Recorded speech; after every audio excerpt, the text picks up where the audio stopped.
see here.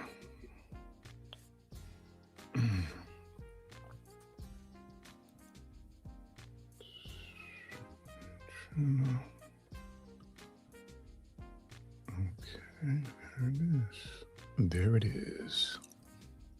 There it is. Let me see.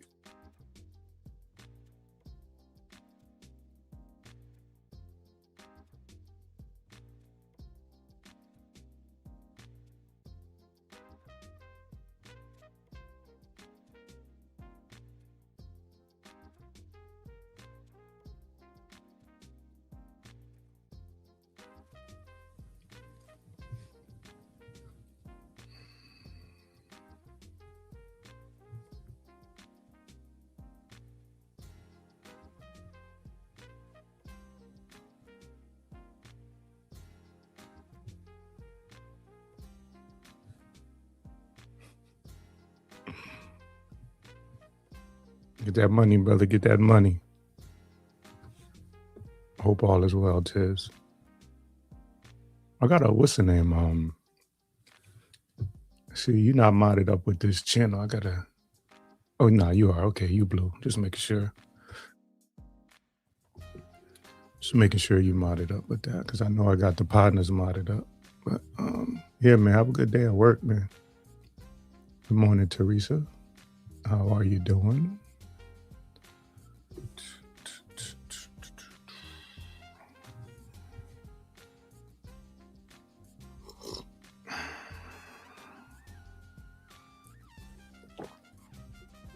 Y'all know me from time to time. I just get up or get on here while I'm working on stuff. So that's what's going on today. Just working on some stuff this morning.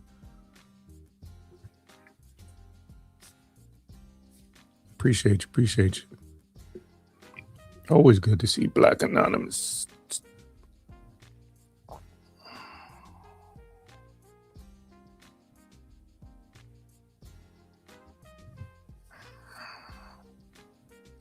Chat amongst yourselves.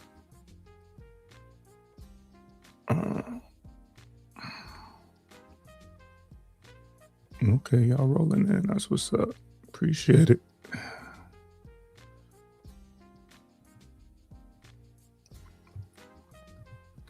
Hey, we got to figure out why you can't see me in your chats, man. I was in the chats with y'all. I was in the with y'all y'all last one a couple of days ago, but for whatever reason, my comments don't show up in your chat anymore. I don't know what happened. I don't know. Good morning, Miss T. Pre. How you doing? Hopefully all is well. I know we over here. We still well, we ain't digging out the snow no more, but that warmer weather helped out, right? That warmer weather. Yes, and if I'm at work, Tiz, only way I could communicate, I have to jump on the panel. If I'm at work, I can't do it. So, but I leave comments in there. I'm like, yo, when it happened the first time, I was confused, but now I know something's going on. So I don't know. It's not just your channel though, but I don't really care. The other channel that people can't see me, I didn't really care about that. Yeah, it has been nice out, man. Definitely been nice out. Can't.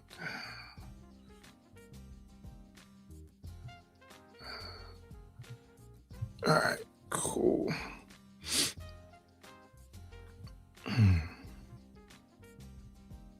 Yeah, man, I'm having my first cup of coffee today. You know, that first cup of coffee, for my coffee drinkers, be chasing that all day. That first cup. Yeah. Don't worry, I got my water here too. Yeah, so I'm working on some stuff, and I decided to go live, drop the chat down, and if anybody wanted to talk, they can. Actually, I'll put the link in the chat too, since I'm not really on no type of time.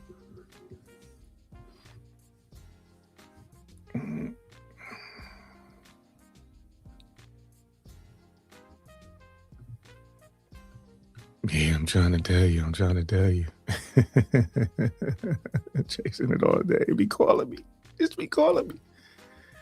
Hey, good morning. Good morning. Appreciate you for stopping in.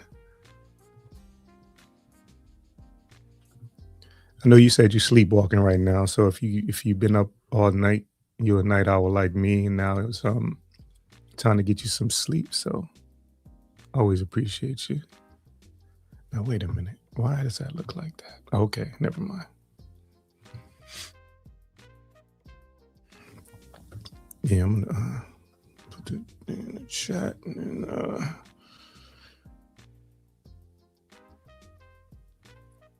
no, not you know anything specific. I just if something comes to my mind, I'll definitely throw it out there. But um, while I'm upstairs in the studio and I'm working on something, I'm working on something for the future show. Uh, I'm doing my outline and all that stuff. I said while I'm up here, just go live. But if there's something you want to ask or something you want to talk about, I'm open to chat about whatever.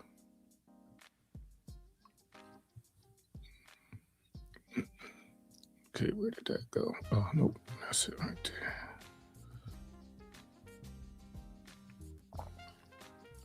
Yeah, I always say like sometimes you just sometimes just hop on and check on people, see how they doing type thing. That's what I'm on. All right, now I can pin that and then go from there. But yeah, I'm working on some stuff. That's all.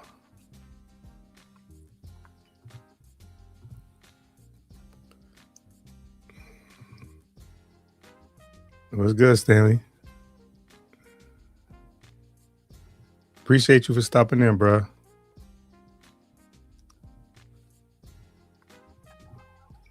Well, hello there. Hello, honey bunny. I was sleepwalking back to the clouds, and I happened to catch you, so I slept, walked my butt right on over here. How you doing? I'm good, honey, and you were absolutely right. I'm trying to be quiet because I don't want to wake up my other half, and he be wanting some breakfast this early because I'm trying to go back to sleep. Oh, see now you should have.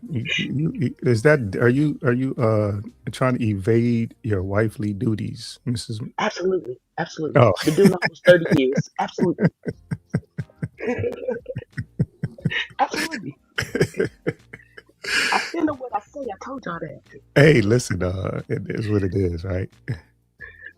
I want to come up here and show you some love because you know you always love on me. And hey, my buddies in the chat. Good to see everybody this morning showing all this good love on this good Saturday. Yeah, appreciate you. Oh, as always appreciate you. You usually get the party started over here. Like, you know what I'm saying? I dropped them. You usually come up and bless the channel. And then, Oh, thank you, sweetheart. you keep it moving. And I always appreciate that. Well, you know how we do. That's what we do when we bored, honey. We spread love. Do we now? Do we all? Does everybody spread Well, love? I don't know. Look, I don't know what you do, but I spread love until I don't. I'm getting there. I'm getting there. I, I'm Good. I'm I'm I'm go ahead. slowly getting back my I care button. You know what I'm saying? I was on some I don't care type time for a while, and then I'm got to the point where I'm indifferent to a lot of things, and I'm slowly but surely starting to care a little bit more about stuff. So Oh, well, then it's spreading. Then see, you starting to care more, and see, I'm starting to care less. So look at that balance. yeah, well, listen, I'm coming out of that. Don't go there. Don't go there. It's a dark, lonely place to be when you just don't care and people don't understand that, and Oh, everybody honey, looking been at there, you done like you that. crazy. You know, been there, done that. That's why I said balance. It's what Yeah, I care about and what you stop caring about that matters. yeah, for sure. So again, there's a little difference in that. Oh my love, I'm sending you hugs. Look at this, I got a big old smile. I said, I'm about to wake him up. Let's go get some breakfast. Now you done put me in such a good mood. So wait, I'm let's gonna go take you get to some breakfast. breakfast, or let me Yeah, go I'm gonna in take there. it. No, I ain't making shit. I'm saying I'm gonna take his ass to breakfast. I'm up. I'm about to jump in the shower and take his ass to breakfast. Shit. Good Let me morning, treat you Kimberly. this morning. Let me make your day easier, baby. And mine. See how I did that? See Yeah. my benefit? Listen, I guess a full stomach is a full stomach, right? Absolutely. And it's the atmosphere, darling. So it doesn't matter where you at. For sure. But let me hop on down, darling. And again, y'all have a good one. And I adore and I loves my bunnies. And I see y'all later somewhere in these streets. I appreciate you. Appreciate you, Teresa. Always, darling. And right back at you, darling.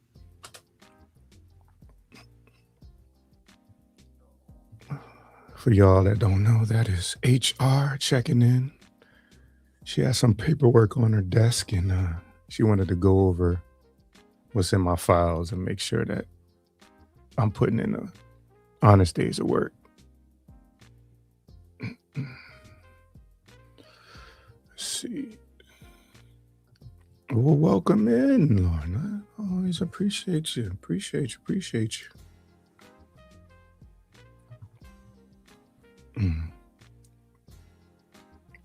I ain't doing nothing, Lorna. I'm just working on some stuff like I do every now and then. When I'm working on something and I'm in here, I just go live and see how people are doing.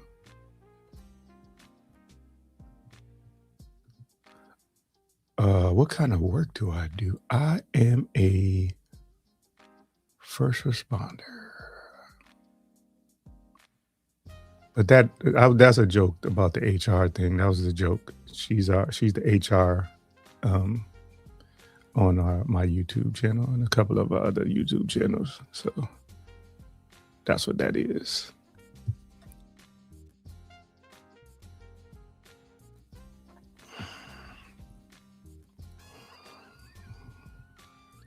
Yeah, it is. It is. I like to help people, so it is a pretty good job as far as that.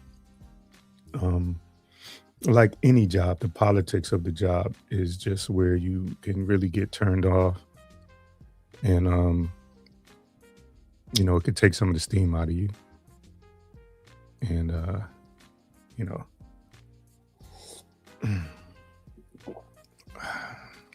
Good, yeah. I fell asleep before he I was like, I gotta go to bed because I got my son with me, and when he wake up in the morning, he ain't trying to while I was hanging out, he ain't trying to hear that. He gonna want to eat. He gonna want to show me and share his ideas with me and all that good stuff. So I said, let me get some sleep. But yeah, good show as usual. I wanted to hop on the panel, but like I said, I had him with me, and I was just like, I can.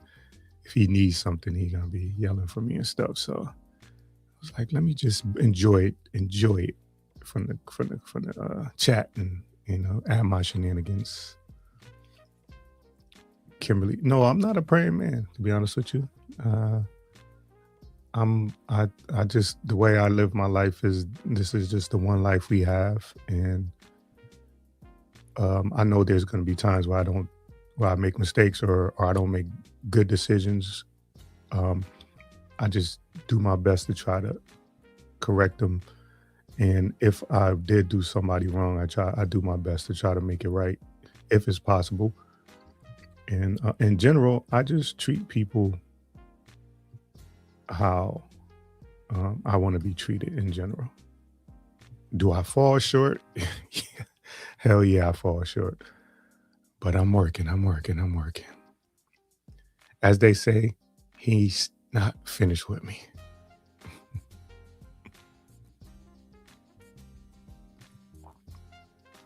Just going through the comments. Yeah. Well, listen, there was a time when I wasn't very honest. So, and usually that didn't serve me well. The more honest I've become, I know for all y'all that are honest all the time and have never told a lie and all that good stuff, I was not that person. And so,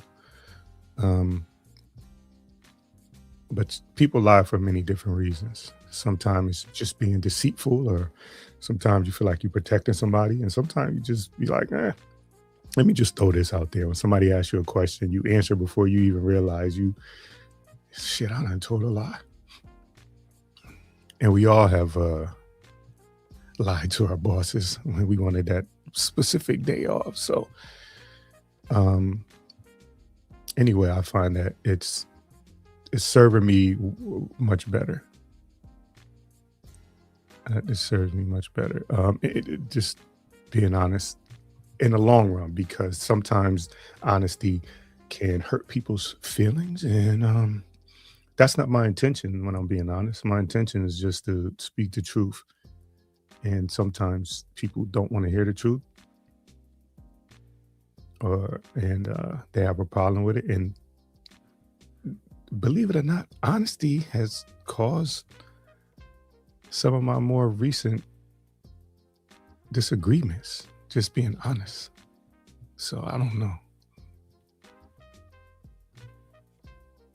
It's serving me better peace for my peace of mind. Let me say it like that. My peace of mind has been disturbed less when I'm being honest.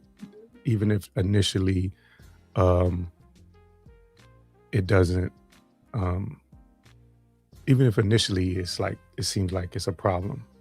When I actually hear, when I'm alone and I'm thinking and I'm reflecting, that's when I feel like, okay, you know what, I'm good with that. Much better than lying. When I was lying, I'd be like, hopefully they don't find out. Hopefully nobody finds this truth out. As opposed to tell the truth may hurt, but you don't have anything to think about after that. What's good, Sal? Appreciate you for stopping in, bro.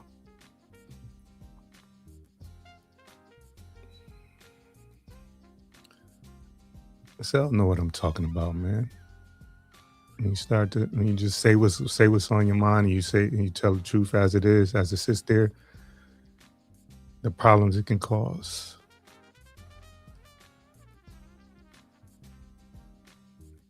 Joe, I'm surprised. Joe's a trooper. I'm surprised you up, because you was.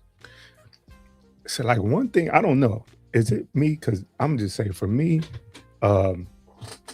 like this right now is nothing, because I'm just chopping. I'm just literally just bumping my gums, right?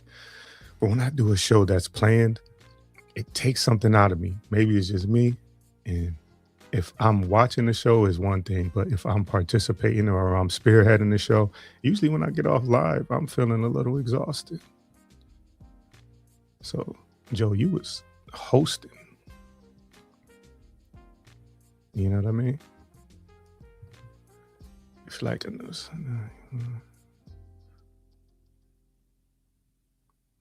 a mystery guy. Is that done on purpose? Is that done on purpose? Stay tuned. Or if you really just go through my catalog. What do I got up there? I have, let me look. You can learn a lot about somebody, even if it's in like little 10 minute or 2-3 minute snippets. Let me see. Let me go to my page and see what I got here. Okay, so I do have 151 videos, but I don't know, shorts are in there too. So, but you can, if you go through my shorts, you can see. Actually, you can see what I do for a living, sorta. You can see some of my favorite movie scenes. You see a little bit of my humor. I did 30 days of mental health shorts, so that should give you an idea of some of the things that I value. And then my regular videos, uploads. I got some of my old podcast stuff from 6 years ago when I had a co-host. So if you go there, then you go when I started to branch out and do my own thing 4 years ago. I yeah, 6 years, 4 years ago. So yeah, you can, or you could just stay tuned and converse with me here. But yeah.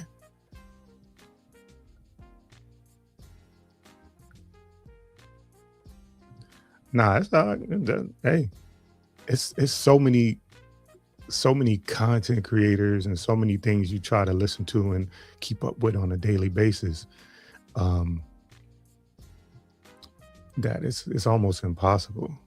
And unless somebody's doing something outrageous. Now, excuse me, the easiest way to get known is to go rant. It could be a rant, honest rant. It could be something that, obviously if you're doing something salacious, or if you always saw me arguing with people, stuff like that, you probably would know a little bit more, because then people would, you know, expose me, or feel the need to talk about me. But there is very little of anybody that feels the need to talk about me. So the good thing is my narrative will be created by me and not anybody else. A lot of content creators don't get the grace to be able to really, create their own narrative. And other people either created for them, or it's co-created by content. That's a hard way to go. I don't envy that. I don't envy those people. Hey, what's good, Brit family? Appreciate you for stopping in. Look at let me see. You know what I'm saying, Sal. Once people put that bullseye on you and decide they want to tell your story, they could do a show and give their opinion about who you are and what you're doing. Well, what's up? Appreciate you. Always appreciate Slander God. The smartest man that nobody knows about. Because he be up here just giving y'all bits and pieces. Smart man right there. Well, good morning, Joe. Good morning. I'm good. I came to come up here with my boring slowness while I'm outside. What you doing outside this early after that? Bringing my grass back. No, I'm putting dirt by mine. So you top in the morning and doing yard work. Yeah, well, because it's early, so I gotta when it's cooler. I was gonna say there's also another reason why you're able to do that, because you obviously are in good weather. Yeah, that's true. Let me see, what is the weather? I haven't stepped outside today, but it ain't. Let me see weather. It's 36 today. This is a heat wave, by the way, for us around these parts. 36 degrees is a heat wave. Oh, it is? Dang. Right now, yeah. Yeah, it was warm yesterday. So I had ordered some dirt to my house so I could fill up these holes that, your dogs like to dig during the wintertime. So. I'm a cat man, so I don't. I had one dog, and you did. It was awful when she passed away, when she got sick and stuff like that. It was just like terrible. Oh yeah, I'm not looking forward to that because one of my dogs is older, so I'm not looking forward to that. So. Terrible.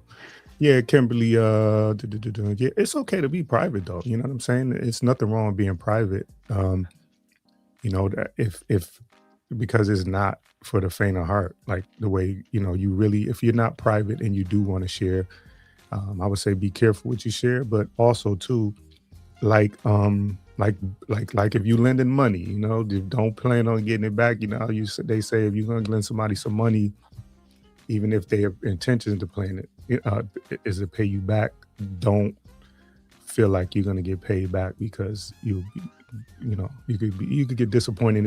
It can mess up the relationship if you share with people and your intentions are to either educate or you know just educate, motivate, or even just show warn somebody like this could happen to you, and you're sharing.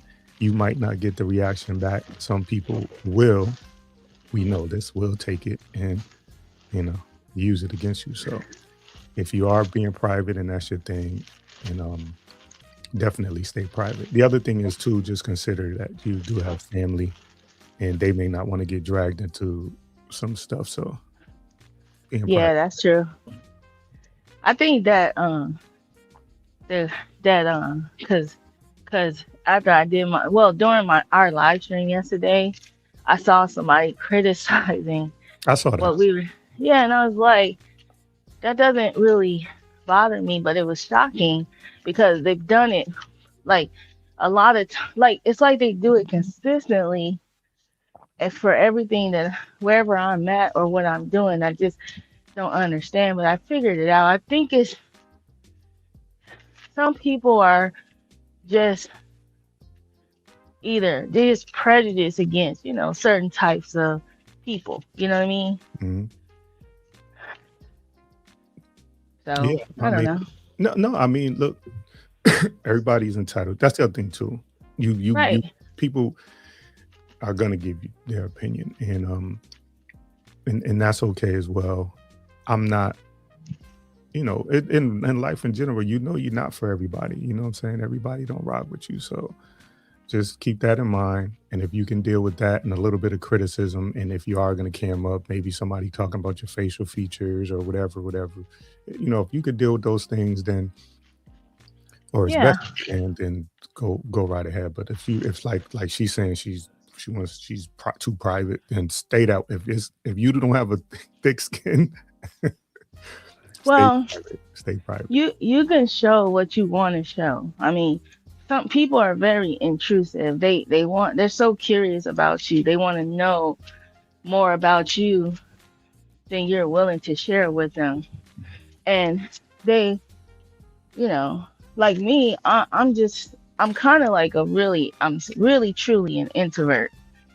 So for me to even speak or just give my opinion or talk is probably a lot, but I do it because it's I'm participating in social interactions, right? So if I rock with you and I really appreciate what you're talking about, I'll come up and say something. Yeah. I'll do something for the people that really rock with me. So I really honestly don't kind of care about what other people think. But in this space, right, on YouTube and stuff, your harshest critics are the ones that,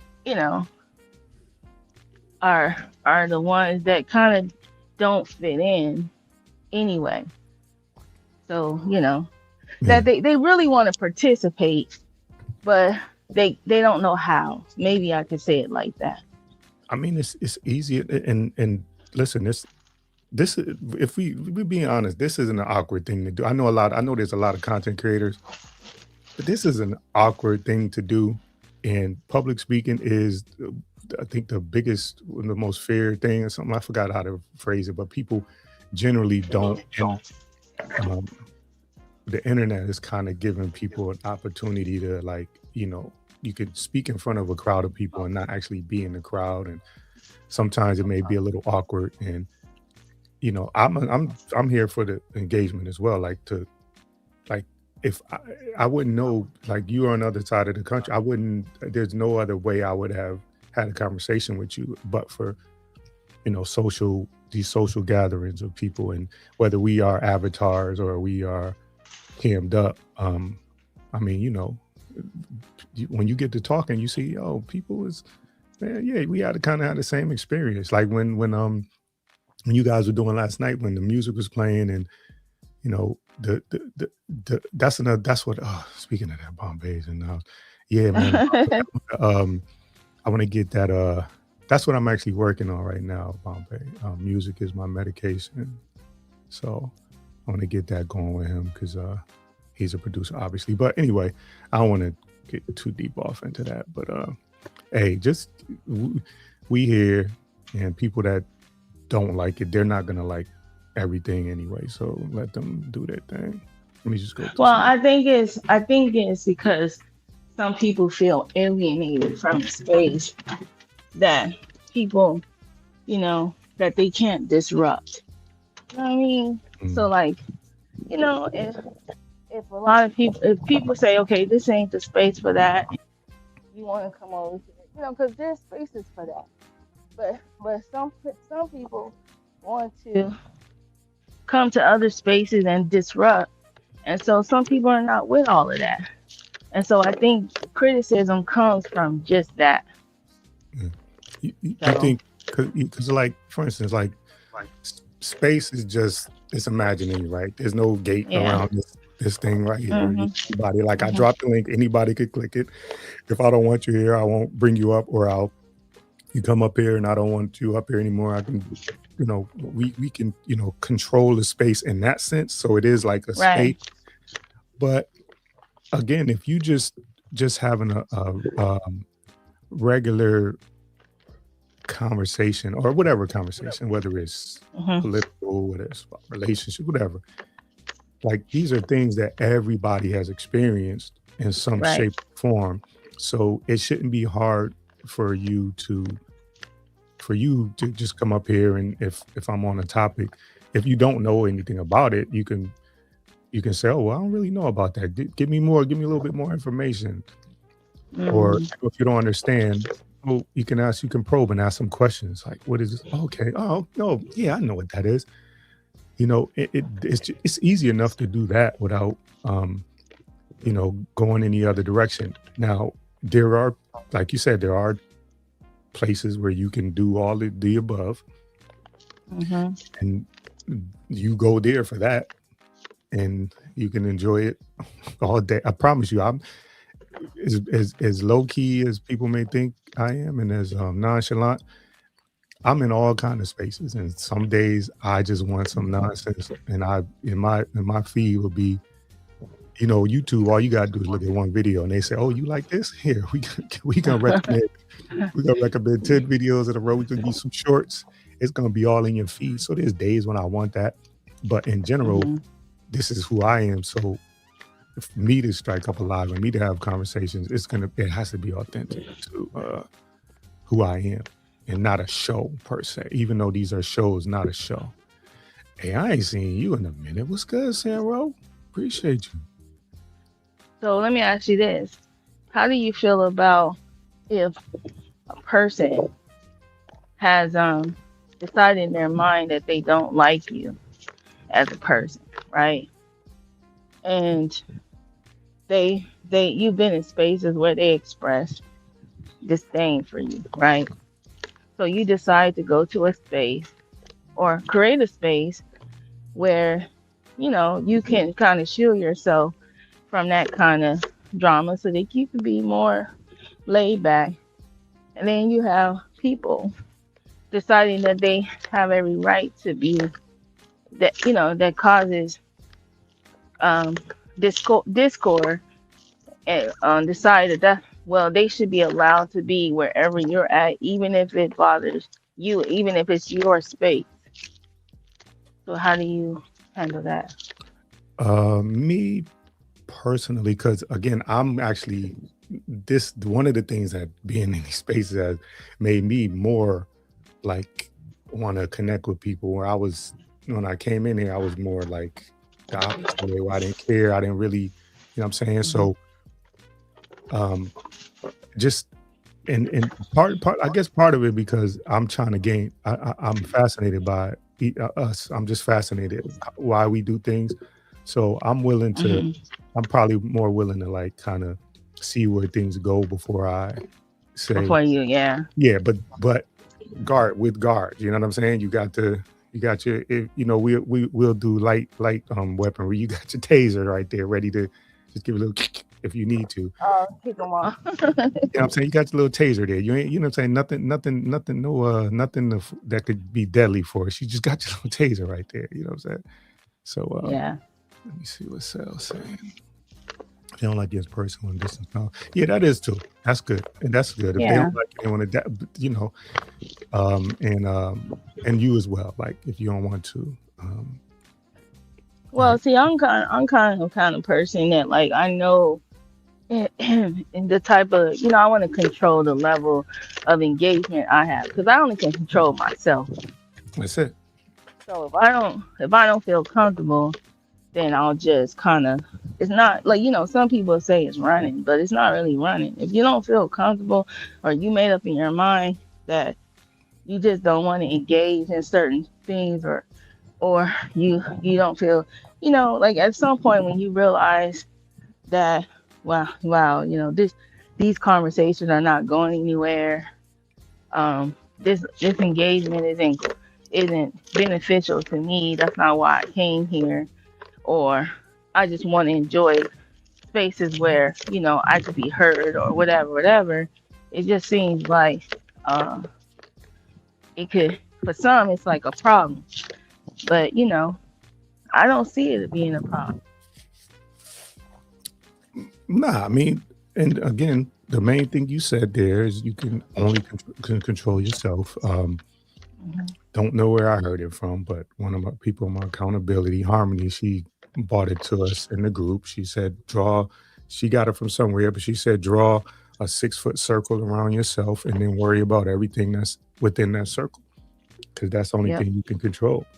So, Hmm. and it's hard to do at times because, sometimes, you see something or you hear something, you're like, yo, wait a minute, I gotta nip this or I gotta say something. And that's okay too, because Yeah. but that's the hard part is when you see something that you feel like need to be nipped, sitting on your hands. You know what I'm saying? Like I ain't even gonna get up. I ain't gonna get up, and because it could be it could be something that is just the right thing to do, and Hmm. if you feel like it's the right thing to do at that moment, then like who am I to say, Joe, don't say nothing. Just because I don't feel how you feel in that moment. So uh, Yeah. but it's a balance though, it's a balance in it. Yeah, it is. You don't want to control. You definitely don't, want to. It's like a fine line that you're walking. But at the end of the day, like me, I can always read people's ulterior motives. And when you read someone's ulterior motives, you want to protect. You want to say, hey, this ain't what it is. Like, you want to, and then to it actually shows itself. You know what I mean? Yeah, When you actually, you know, so sometimes I've done the right thing and it actually showed, it fell into what I was already saying in the first place.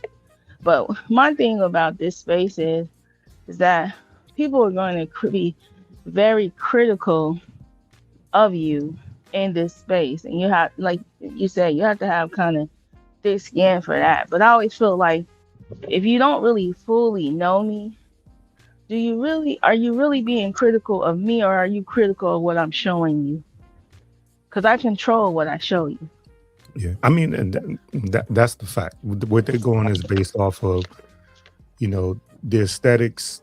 Right? If they Right. you could, like I said, if you came up, they're gonna look at you and whatever. And if the words that come out of your mouth, nobody ever really knows if you're telling the truth or not. So Right.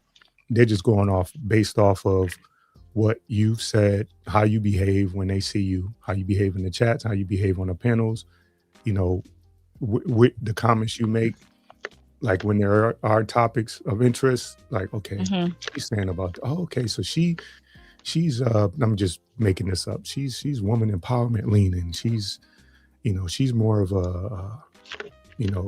she's more religious leaning. She's more, you know what I'm saying? Like they're just Yeah. basing that off of that in your interactions. Maybe if you had an argument, they can pick apart the things that you say in an argument. But I don't generally, if somebody is in a heated back and forth, I don't generally hold people accountable in my mind for that. Um, what's Oh. in that particular thing? What I look for is if that's what it is all the time. If that's a pattern, then I know, okay, whatever they're trying to portray, if this is who they are, I'm good on that. No, Wh- what's Yes, what's yes. hilarious to Hold on me. real quick. Yeah, Okay, Chad. She in the garden right now. He hear you. He said, "What you, who? Chad?" He said, "What you doing? Peeling corn? You?" She out in the garden right now. No, I'm picking up excrement. Oh, oh, okay. You cleaning up your dogs. Okay. Well, good. That's what Excrement. you a good neighbor. You a good. See, you don't now. I didn't got to step in it in my driveway. You drive when your little dog uh Yeah, go. I'm doing. You clean up out there. Okay. You'll be a good Yeah. neighbor. But anyways, no, what I'm saying, but no, it's funny to me when a person they're not even criticizing your not what the topic or what you're saying. They're just criticizing your delivery, Yeah. criticizing criticizing your delivery or you know just just basic human interaction, which shows me how how low or how just how ignorant you are, like as a person, like childish, and I'm shocked when it happens to like people that's like over 45. When I see it happening with people over 45, I just think it's funny. Yeah. So I'm on the fence when it comes to thing because like I do want like I don't know what people's idea of fun is, and so Right. I don't want to be too critical because, like, oh, they may find that fun, and when they log off, they may be a totally different person. That may be fun to them. So again, like, I try to like gauge. And another thing too, I want to make sure that I'm gauging their interaction with me. Not to say Hmm. that if Joe does this to somebody else, she won't do it to me because you may do it to everybody. But if I haven't experienced that on that kind of level with you, then I'm not gonna, you know, uh, I'm not gonna judge you in that way. And the other thing is too,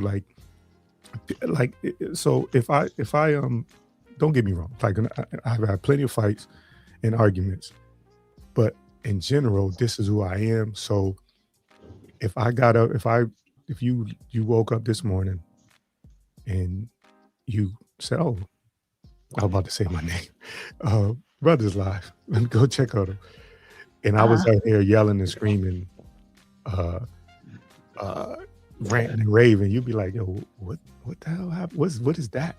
It wouldn't be like, you know what I'm saying? You would know either I was very disturbed, um, or you feel like something happened specifically, or I'm going through something because that naturally that's not who I am. So that's what I was saying. If somebody is naturally that way, and every time you see them, they're gregarious, they're loud, they're laughing, then that's generally who they are. But if somebody's on the other end, if somebody's always nasty and always, their jokes or their humor or when they're serious is always seen to demean people, then yeah, you may have a decision to make to like you said, separate yourself from them and ignore them and keep it moving.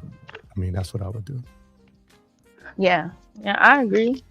And then just go in spaces that some people just you know some people just try to there's I always say this, there's only 24 hours in a day, and half of that is me working.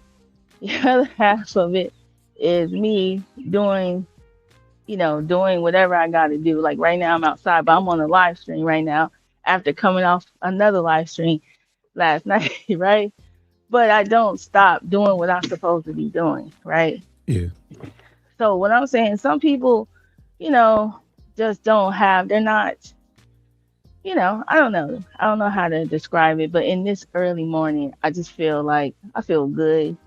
I mean, criticize, you know, I saw the criticism, what I'm saying? It wasn't lighthearted. It was just like, you know, uh I always wonder like, are they like I'm a people watcher. So I like to figure out like, okay, why? What compels you to do this, and what compels you to say the things that you're saying? Like, what are you? Are you really being critical, or are you just trying to insult someone? So I always come back in a playful way because I always accept people for how they see me because, like I said, I'm only going to show you what I want you to see. And that's what most introverts do. And, and protect the rest. You know what I mean? So that's just what it is. Yeah. And I I mean, think that's a problem for people that do that. They just don't understand. yes. No, that's the thing. Like if you are, it's hard to tell if somebody's criticizing just to if they're looking for a back and forth. Um, you said like Cell saying if they're looking for drama, Hmm. or if they're just poking fun and they generally don't mean any harm. Um, but sometimes the stuff is unwarranted, and you're like, "Yo, where did that come from? Like, Yeah. where did that even come from?" And um, that's when like that's when the wrinkle in my forehead gets a little deeper. You know what I'm saying? I'm like, wait a minute, where's that? What does that mean? You know what I'm saying? Where you go? Where we going with So, this? And I'm yeah. for fun, so I poked because it was something. You said it was a criticism. Before that, there was a criticism, and Yeah. like my name got thrown in it. So I poked it. I poked a little fun with my post on my thing. If you see what I did, Oh, yeah, yeah, yeah, yeah. yeah, Yeah, this, your man got thrown into something that didn't even have nothing to do with anything. It's yeah, just a different space. I think that, yeah, it's just a different space, and I try not to, you know, I've been over there for a while, so it's just a different space, and I treat it like such. You know what I mean? But yeah, some people may not see that; they just might see you, and they say, "Okay, well, it's like this over here, and now you're over here like this. What's going on? Let me come run over here." But no, that same person, I think I did like I don't think he even knew I was doing live streams before. And mm, he saw like a tidbit of a live stream, didn't even know anything about it. And he was very critical. He never like went back. So I was just thinking to myself, I said, well, maybe if I show some titty meat, or maybe if I show some titty meat and insult him, maybe I'll get some positive feedback. Maybe I don't know.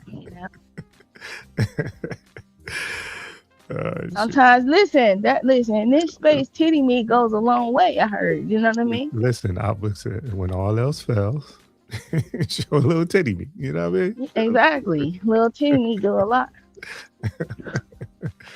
You know what Yeah. I'm So saying?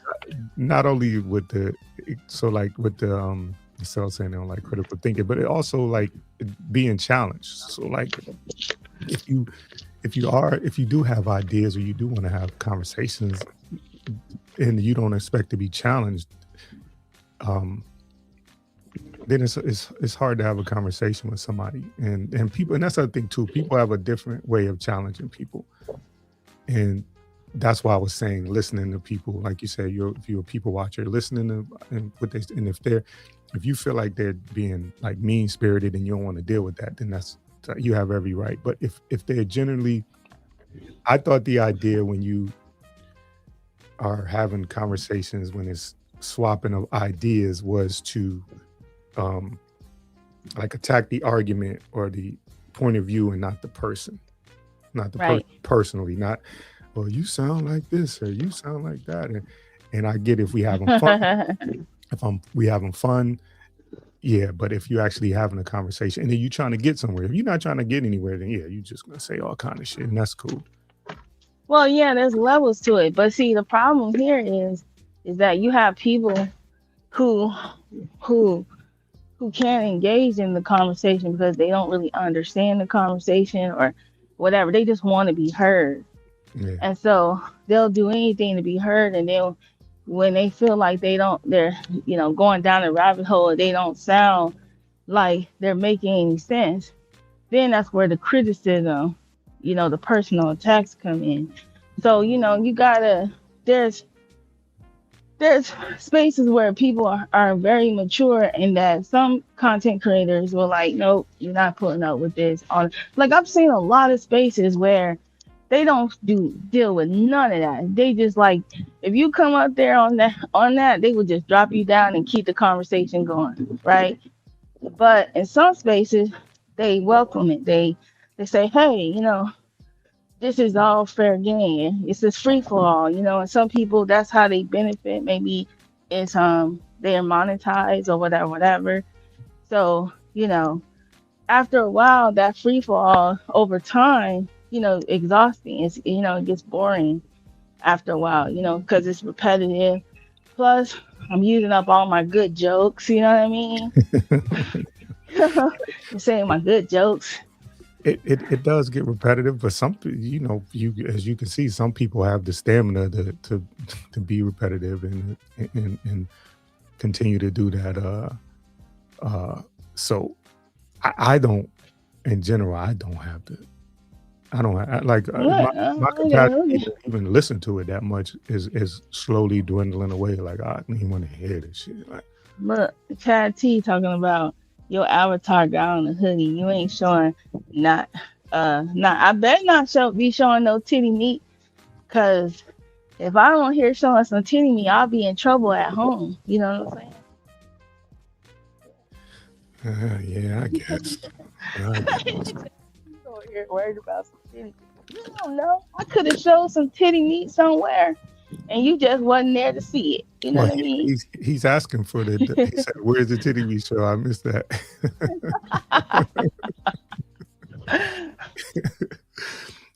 Tag that type of shit. Coming in on the tail end of the whole titty meat joke. Like that was like 4 other lives ago. That's funny, man. I know like it's such a simple thing, but that's funny as hell, man. Yeah, that was yeah. But no, it's just that's just how people get down, in this space. But no, I was my comeback was really, really, really a funny comeback. My comeback was just to point out something. Yeah, I saw He's like, that. I saw that.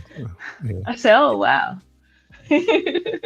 I just like I said, I did like a little, but I did that before that last thing, before that last, because it's like, damn, is it all right if somebody just want to just say, yo, I just want to do, and just for the record,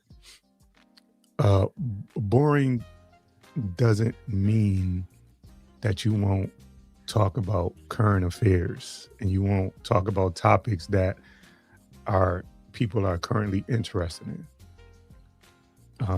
Boring is just just using It was that. just a play. Yeah, It was a just play on DJ Drama yeah. and DJ Drama's monotone voice, and that's all it was. Yeah, it doesn't mean like, oh, because the whole point was like, I thought y'all was gonna be boring and y'all like, yeah, boring. It doesn't mean that you're not gonna be talking about whatever it is you want to. It's just maybe, like you said, it's a play and on delivery, and Right. you still could you can still talk about it, whatever you want to talk about. It's just not gonna be screaming and yelling. That's all. That's all it meant, is that there's no screaming and yelling. But see, there's a play on all the people in the sector that have monotone voices. Yes. And that could put you to sleep, you know what I'm saying? I have been known to put quite a few people to sleep, That's just what I do. Okay. Yeah. So Hey, what's up, Gail? Gail, I don't know. I thought you had something scheduled, and did you it was supposed to be something yesterday. I thought it was something supposed to be 8 o'clock, and I was on the lookout for it. But then I don't know if you removed it or it was just me, but it was something I was looking forward to last night. Is it me or did I have the date wrong, Gail?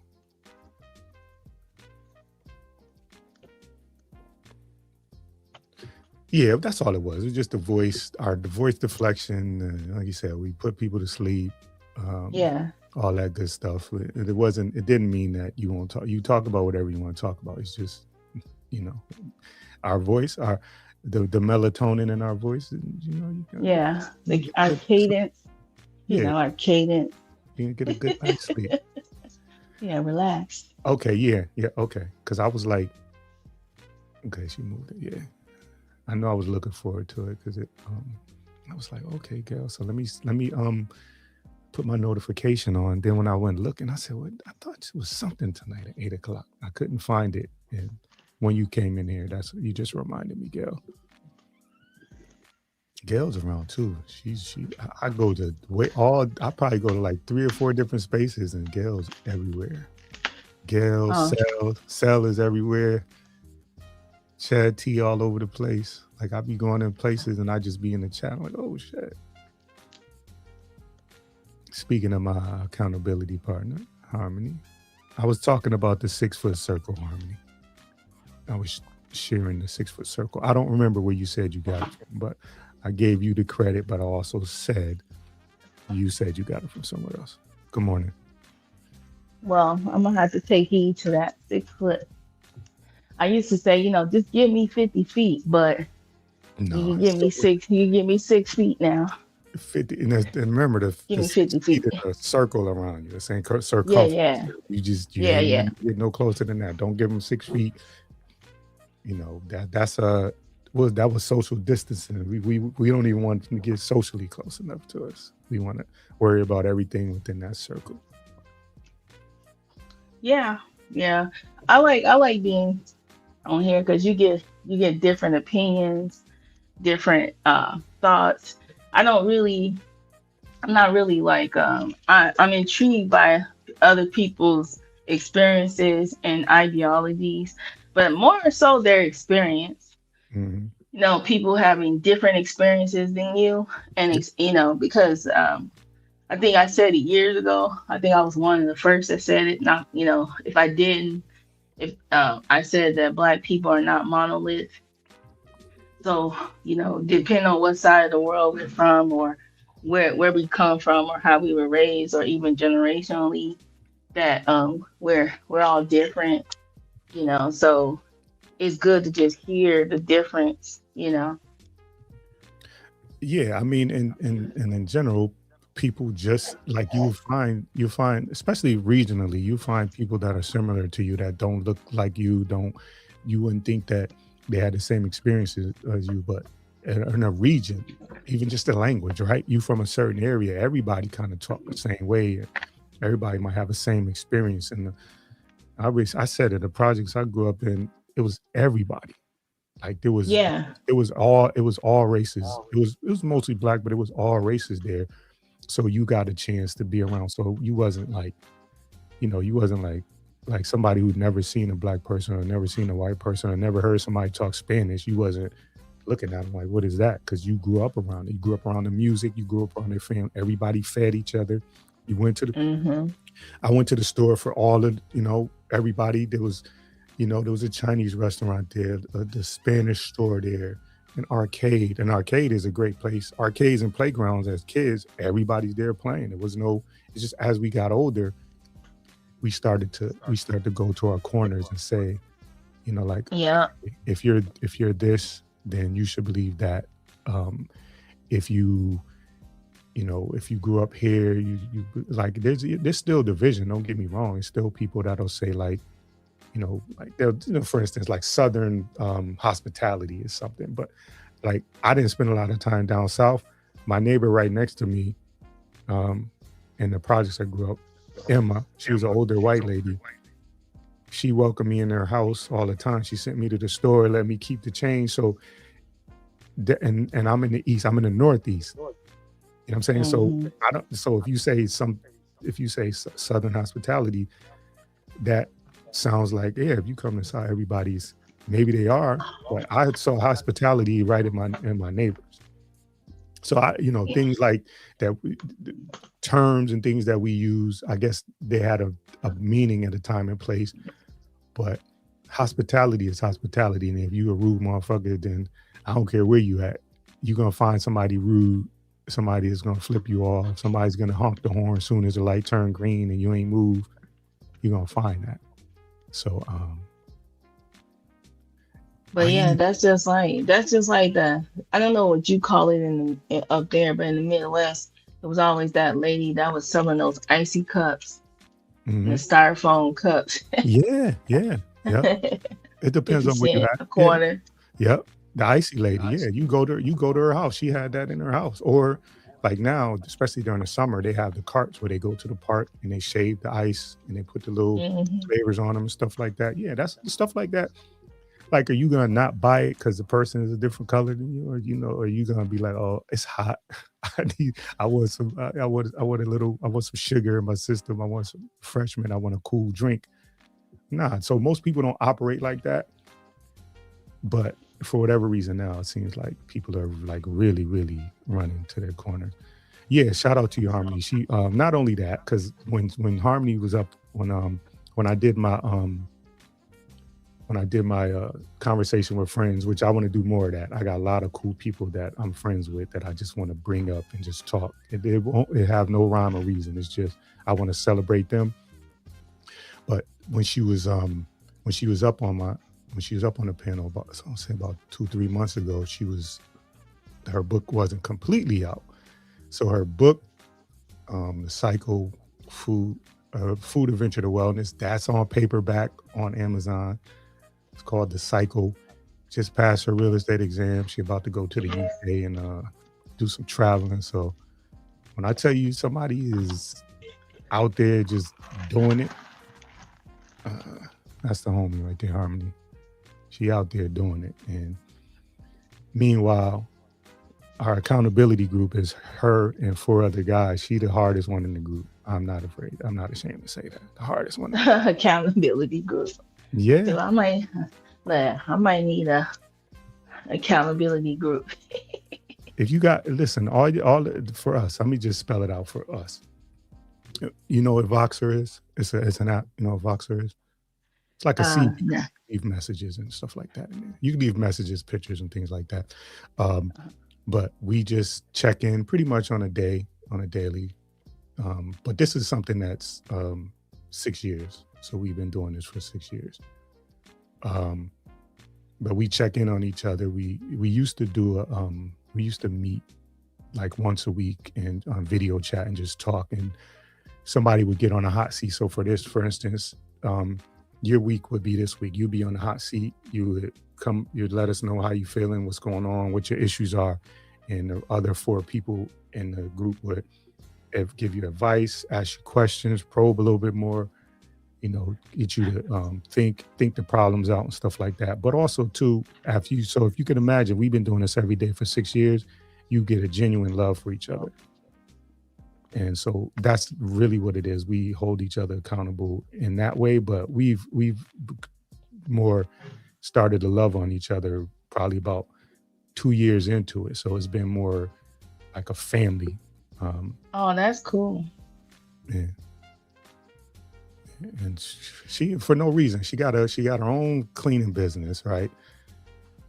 uh she's always traveling, and she's like, you know what, I want to get my real estate license, because I want to, so when I travel, if I want to move somewhere, I can have my real estate. And not only do I want to get it in North Carolina where she's at, I want to get it in the UK. I forgot what it's called over there in the UK, but like, you know what I'm saying? So when I say somebody's out there getting it and um unapologetically, that's harmony right there. So there are spaces. See, that's what I'm talking about. There's spaces where people just mesh well Joe, and they vibe. you're Borgin, Joe. Oh, oh, sorry. Hold on. Can you hear me now?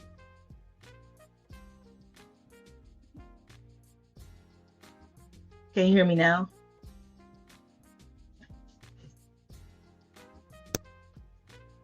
Can you hear me now? Oh, he left. This is my show now.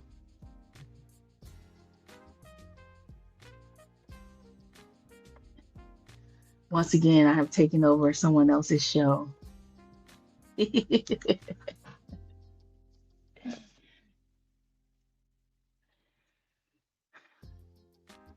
Hello, people. What are we going to talk about today?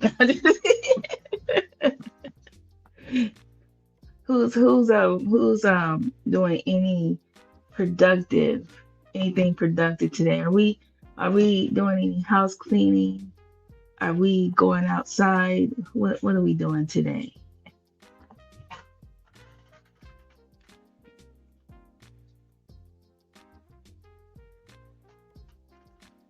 What did our day look like today? And then later on we all watched a bunch of live streams.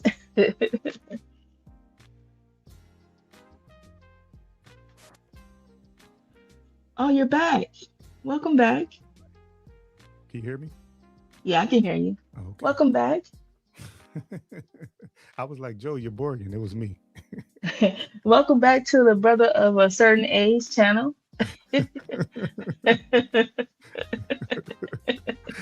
Yeah, I'm like talking. I'm like, Joe, you're boring. You're boring. Then I look like, oh no, that's me.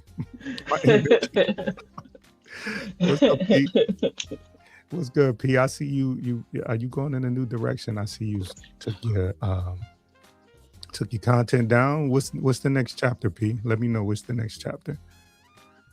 I got you. I'll be I'll be there. Oh, you going to Harmony? You going to Instagram, TikTok? Where you gonna be? Or are you doing YouTube? But yeah, P, what's going on?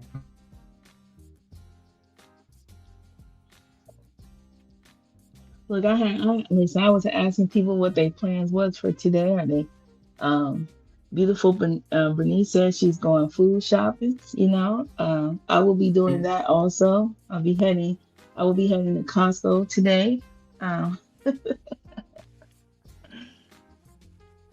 Yeah, and see you're a vet, you know what I'm saying? Panel, like when you the first time if you was on a panel and the host dropped down, how you think you would have handled that? Oh, me, I just took over. I would just say, hey, what's Oh, up, everyone? now my first couple of times I'd have been like, "Oop, let me drop down too." 'Cause I don't now all these technical difficulties of live streaming is you can't hide it when it happens. It just is. That's the difference between like pre-recorded stuff. You can take out all the ums and ahs and all the Yeah, and just when you're doing live, yeah, it's there. It's there, baby. yeah, And if you think somebody didn't clip it, they clipped it. right. Well, you just pray that the person comes back right away. I think the first time that ever happened to me, you just pray that they come back right away. You're like, okay, how's everyone? Hmm. That's when you have to put on your performance. Huh? You gotta come out with your little jokes, you know. Yeah, shit. If I'm now, I could, because I got a little bit more experience doing it. But yeah, the first time I was on a panel, the host dropped, and I didn't know technical difficulties, and I didn't know they were gonna come back. I'm not staying up there. I'm running. You're running. Yeah, but I know now that it's between StreamYard, internet, YouTube, all kind of shit could happen. So I understand that it could happen. Shout out to Slander, who will be a little is lighter in the pockets. If you saying lunch, so I'm gonna say lunch is like 12. So by 1 o'clock, your pockets should be a little lighter. But if I could give you any Listen, advice, if I give you any bit of advice, use all ones. Don't those your 20s and your 50s. Use all ones, Slander. listen, I had I thought about going to the strip club with coins and just throwing coins, but I'll get kicked out. Yeah, Yeah, can you imagine quarters just hitting the, yeah. But I'll throw like, dollar coins, you You know? still, you're still getting kicked out. Yeah. Oh yeah. Also too, Slander, stay away from the sticky buffet. A sticky buffet. Yeah. I had a weird experience at like a nail strip club. I felt very uncomfortable. The first time, it was the first and the last time I've ever went. Cause I went to I went and the guy was like, I guess he was supposed to be trying to give me a lap dance, but he was filling me up, and I was like, I felt I was like, this dude's filling me up. No. Did ask could he come to my house? I was like, no, no, no, Well, no. you know what that tells you, though. That tells you Was that it? that's what they use. That's what they used to. You know, that's what they used to. They used to listen. If I done, I done heard dudes putting their meat on girls and all kind of stuff. So I mean, it is what it is. Mm, If you go there, uh, expect meat being put on you and not titty meat. We'll just say it like that. It won't be titty. yeah. And it was and I'm not trying to be critical, but it was like the worst, like worst looking women in the front throwing the most money. It was crazy. I was like, wow. Well, listen, and probably their men at home probably benefited lovely when they got home. The strip Yeah, club. I noticed that. You know what? You never lie. It's like a woman is not about to pick up a man from a strip club, but a man will pick a woman up from a strip. They're like male strip club, like, hey, come on, get in the car, let's go. I You know, saw what you wanted to see. I know nothing Hey, about that. good morning, everybody. Good morning, Good beautiful morning. ladies. How How you you doing? doing? I just wanted to get on that strip club stuff. Whoa. Yo, Now we one going time I went to my good friend's um bridal shower, and she had a stripper, and the stripper turned out to be a guy that I worked with in oh wow. Modell's Mm. department store, and they could have found out he liked me. And he spent all the time trying to dance with me instead of the bride. I was like, get away Oh from wow. me. Now, beautiful Bernice, did you really shoo him away? Yeah, I had to. That wasn't my bridal shower. He was spending all the time with trying to get me, and I was like, get away from me. But here's my number just in case. Later, not now. He actually did that.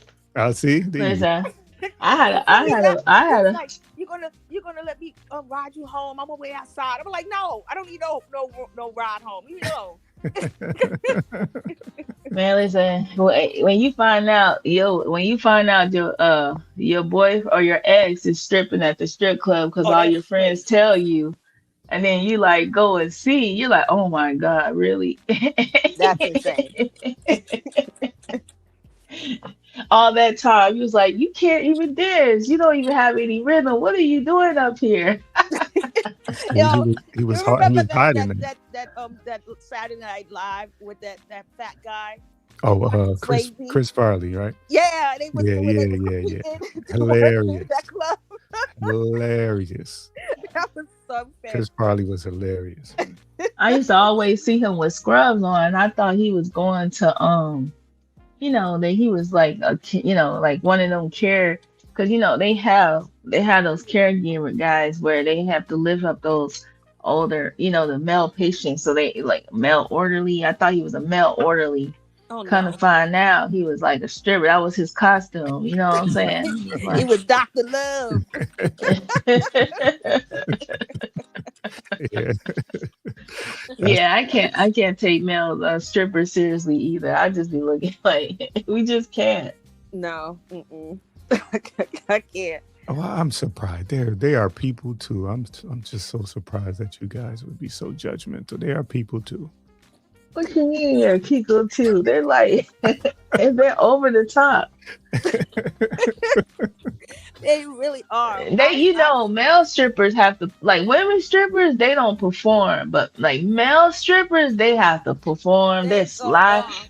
Yeah, they have to like I'm do all this extra flips and all. Yeah, they male Yeah, strippers they they have to do. work hard to. I went to a club where there was a white guy, and he was dancing like that, and he looked just like Chris Farley, and I guess he thought he can get off with it, and he did. And when I tell you, this guy was like rolling on the floor, splitting and shit. It was insane. I was like, oh my god, this dude is going off. No, listen, no men And be these breaking women down was like putting money all transformers. under his big belly in his pants and stuff, and he was just doing it. It was like in Atlantic City, and he Man, made he his was money. getting it in. Made Yeah, his he money. made money. That's what's up. But listen, I gotta just push back on what the lady strippers do. There's I heard this because I would never go in these establishments, but they doing a lot of flipping and a lot of dancing and a lot Oh of yeah, I know or, that. or, Oh yeah. yeah. That's what I heard from my good friends. They tell me all the time. Yeah. I heard down here that it's raunchy and down here. Like they real raunchy and nasty down here. It's a lot of way more. I heard the strippers. Well, from what I heard, I've never seen it personally, but from what I heard, the strippers in the South, they're really like, yeah, I heard they were like in competition, like yeah, the they're male like really, strippers. Yeah, they had a like a rival going on with the real females and the the bisexual people. yeah. Yeah, they had a serious rival going on. Man, those male strippers be like dancing, like breaking down like Transformers. A whole. That's what I said. Like, Yeah, I, they be going in. I'll let y'all talk about that because I don't know about it. It's incredible. Y'all can When they have ain't that. dancing for us, they dancing for the men. So It's they amazing be to dancing see for what the they men. do. I don't know nothing about that. They be like, What about the they have new? is like, yo, What about the new type of strippers that I like? I've only seen them on Instagram, but those women strippers that's stripping for other women, and they look oh like my gosh. they're built like in between, they're Yeah, with the androus. muscles and all of They're androus. They're what do you call them? Androgynistic looking. Yeah. Yeah, a brother of a certain age, in your day and age, would you partake in such kind of strippery? Would you be No, entertained by that? Isn't one of the Wayans brothers married to a woman like that? I don't know. I think he is. unfortunately, I've only spent my time going to the library and home. And I don't. I'm learning right now from you guys. So you guys, Yeah, right. Listen, you see that stuff on Instagram. You don't have to go outside. You know what I mean? You see that stuff, you be like, "What is this? Who is this girl dancing like a little robot? She doing the robot. She got And those muscles." shoes too. You ever Yeah. see them in those they be like doing the Vogue like with like Madonna had back in the day, and they be breaking down like hitting it up like damn. They be having like those hats that go all the way around and then be tilted to the side, and they got muscles. It be like women with muscles, God, you know. it is so crazy. I seen this one lady pick a guy up in a chair and like was like dancing with him, and I was like, what the flip flop is going on here? hey, y'all hold it down for a second. I'll be right back. Look, I must say, listen, I think I saw that same video. It was on Instagram. I was like, what the heck? Like, So, oh my I God, know. it scared me so much because I said, is that a man or a woman? Because I couldn't really figure it out. And I'm not trying to make fun of people that like that. It's just incredible to see the different fantasies people have. It's like really weird. Well, my little virgin eyes, I saw, I couldn't believe what I was seeing. Man. My eyeballs would never be the same.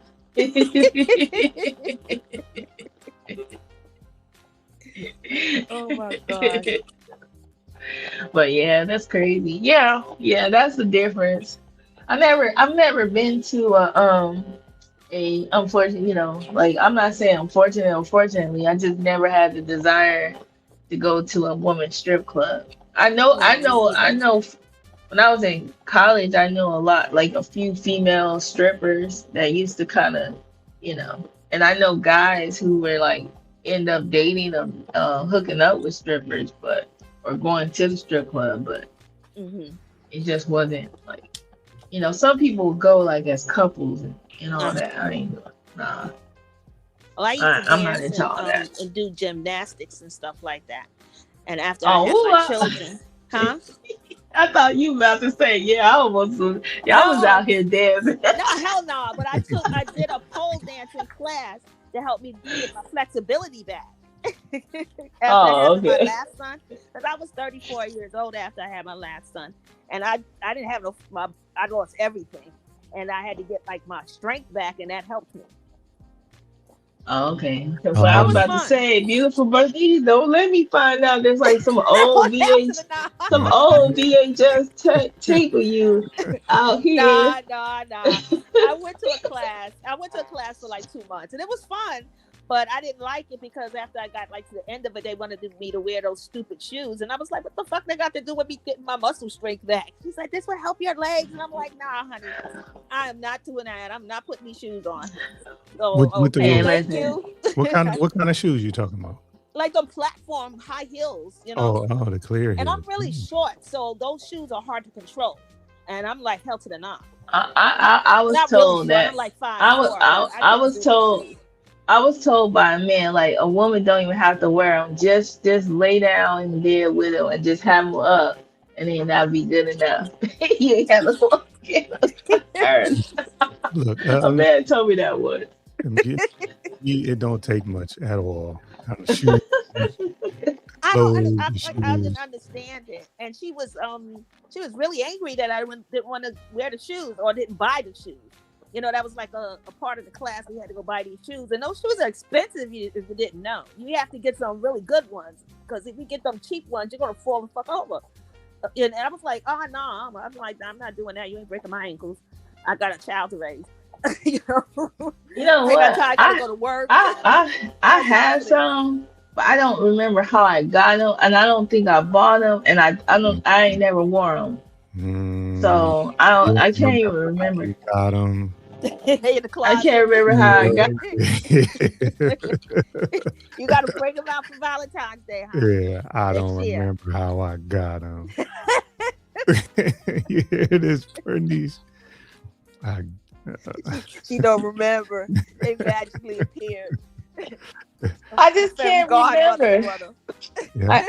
I just can't remember. I'm not saying that, I think somebody could have bought them for me. I can't remember. hmm They Okay. might have belonged to like it might have been like a friend that had them and left them at my house, but I just know I had a pair in my closet somewhere. Like I didn't know why they were there.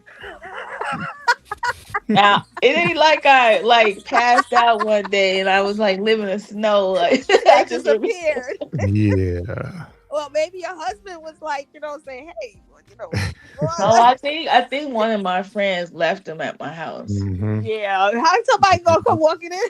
Oh, I got a female. Back in the day when you have your friends and y'all would go, Oh, but you before go and y'all would change go your out and clothes y'all at each change other's house. clothes or Yeah, yeah. yeah. Well, how do you explain that pole in the basement? Man, shit. Listen, where I live, they didn't have basements, so I know you lying. How this pole get here? This ain't mine. Oh, while I'm here, I might as well. I'm twirling on it a little bit.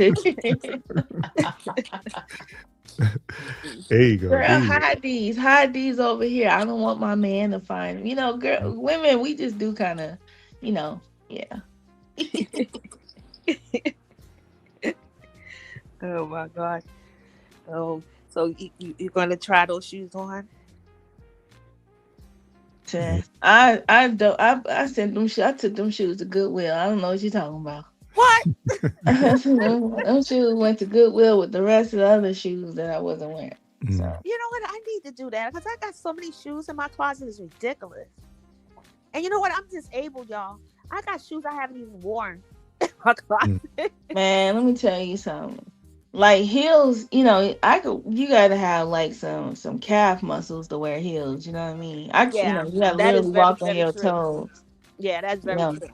you And gotta now have they some sell calf like these little muscles. cushions you can put in there so that your toes don't get so bothered when they slide to the front. Listen, I am fortunate. I don't have a pinky toe hanging off the side of a shoe. I don't have a. I'm so fortunate. Let me tell Yeah, I you. got cute toes too. Let me tell you, no muffin tops on the back of the heels of my feet. None of No. that. You know what I'm saying? Oh man, I'm so lucky. My arch is still in place. You know what I mean? Because Yeah. I didn't know. I know when you get older, your feet start looking terrible. Like these women, No, shoot, they you got went to through a keep those lot. together. My mother is 87 years old, and you wouldn't even think so. She's such tough. Skin is just still beautiful. I think that's what's great about being a black woman, because you can keep moisturizing and it stays. It don't get all those wrinkles and stuff, you know. And she just looks so gorgeous, and her feet are so gorgeous. She always polishing her nails, and I see like you going out in your summers. She can't wait to go out for the summer so she can wear her sandals. I think you're trying to go out there and catch a mama. Man, So what you trying to do, Ma? She was her birthday was on the January 16th, and we was listening to all her music and Teddy Pendergrass, and she was like, "Woo! I need to go to the club." It's like, okay, now Hey, yeah. listen, let's take it's the a little blessing. champagne away from her. Talking about a blessing right there. Yeah, I love my mom. And I would like to shout out to all the people. When I was younger, all those women used to make fun of me for wearing socks all the time. How y'all feet looking now? Okay. Dude, I used to love my penny loafers. You couldn't tell me nothing with my penny loafers.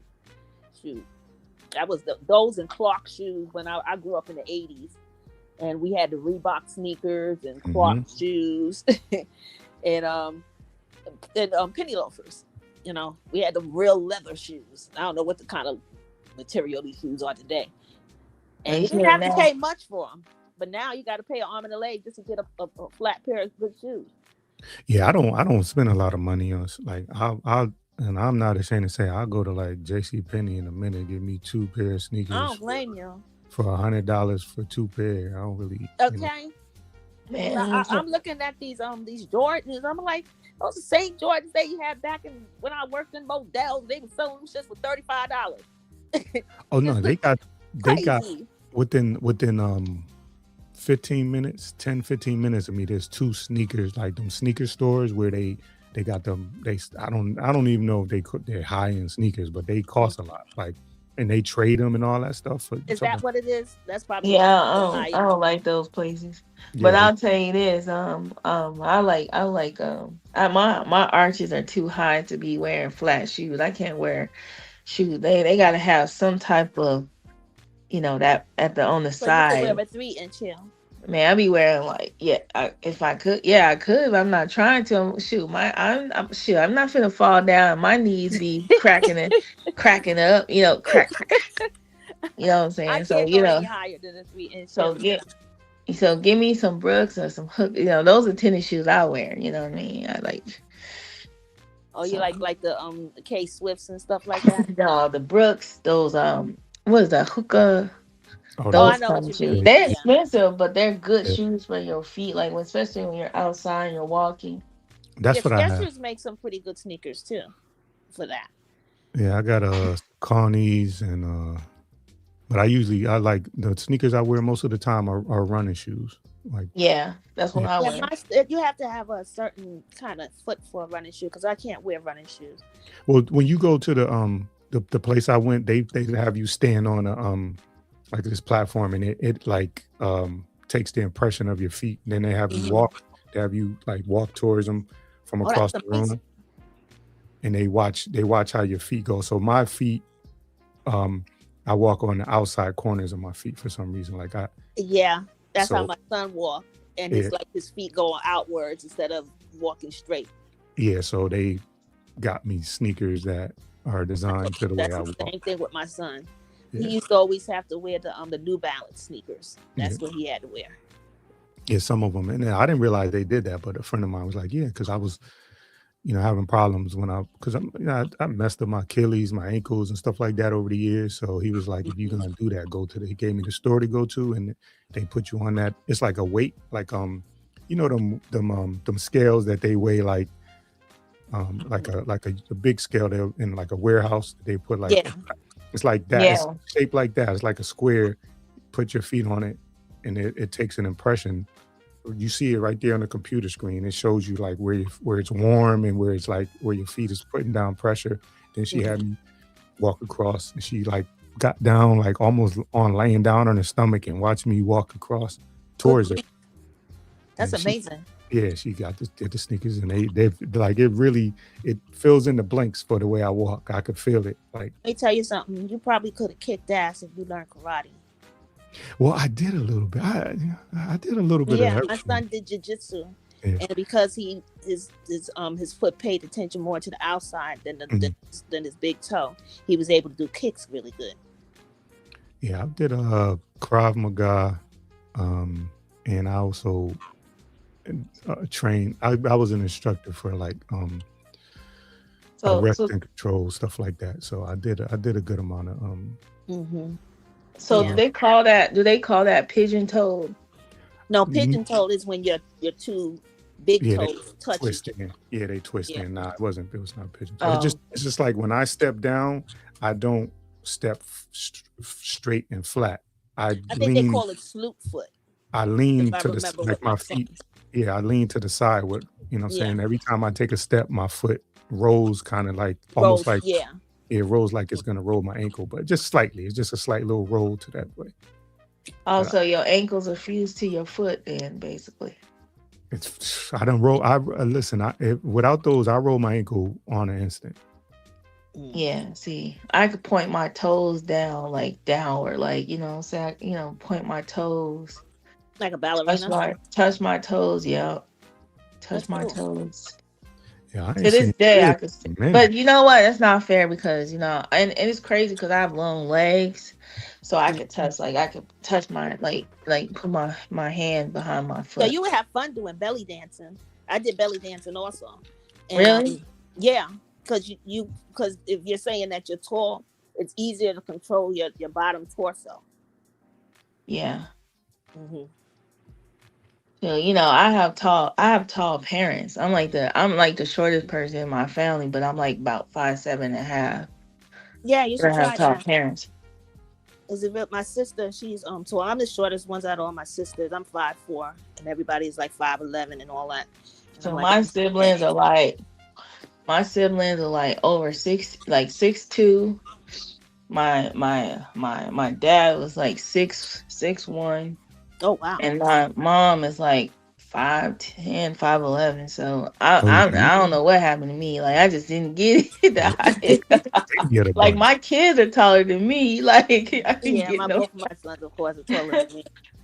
But I Yeah. just have long legs. Like my legs kept going, but just the rest didn't go. Mm.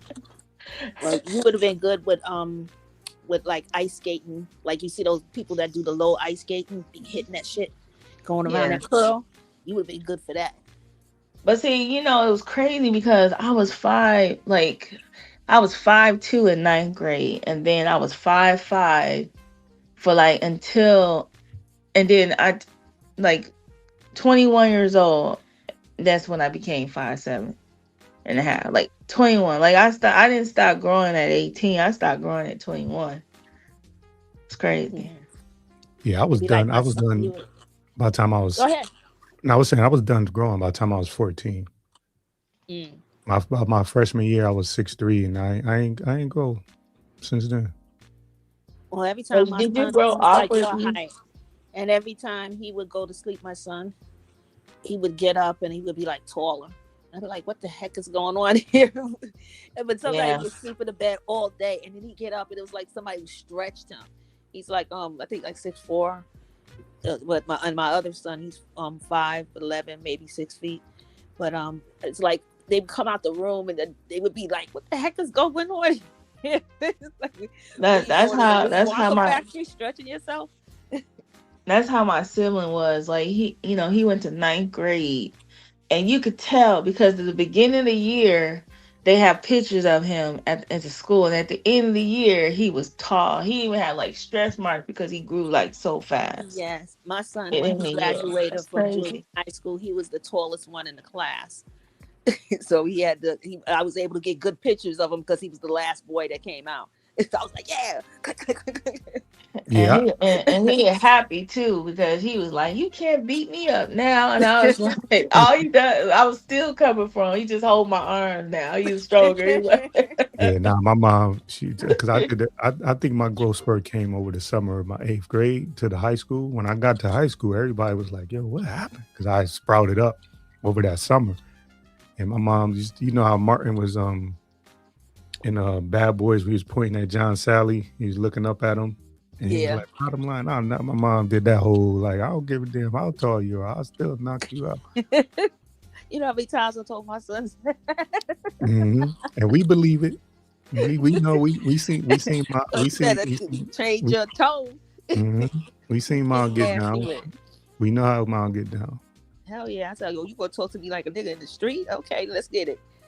Man, look, I remember one time, like when I was like, I don't know if I was like 14, 13 years old, my mom tried to hit me with a ruler and it Oh, broke, God, and I that started, hurts. and I snickered, I laughed a little bit, right?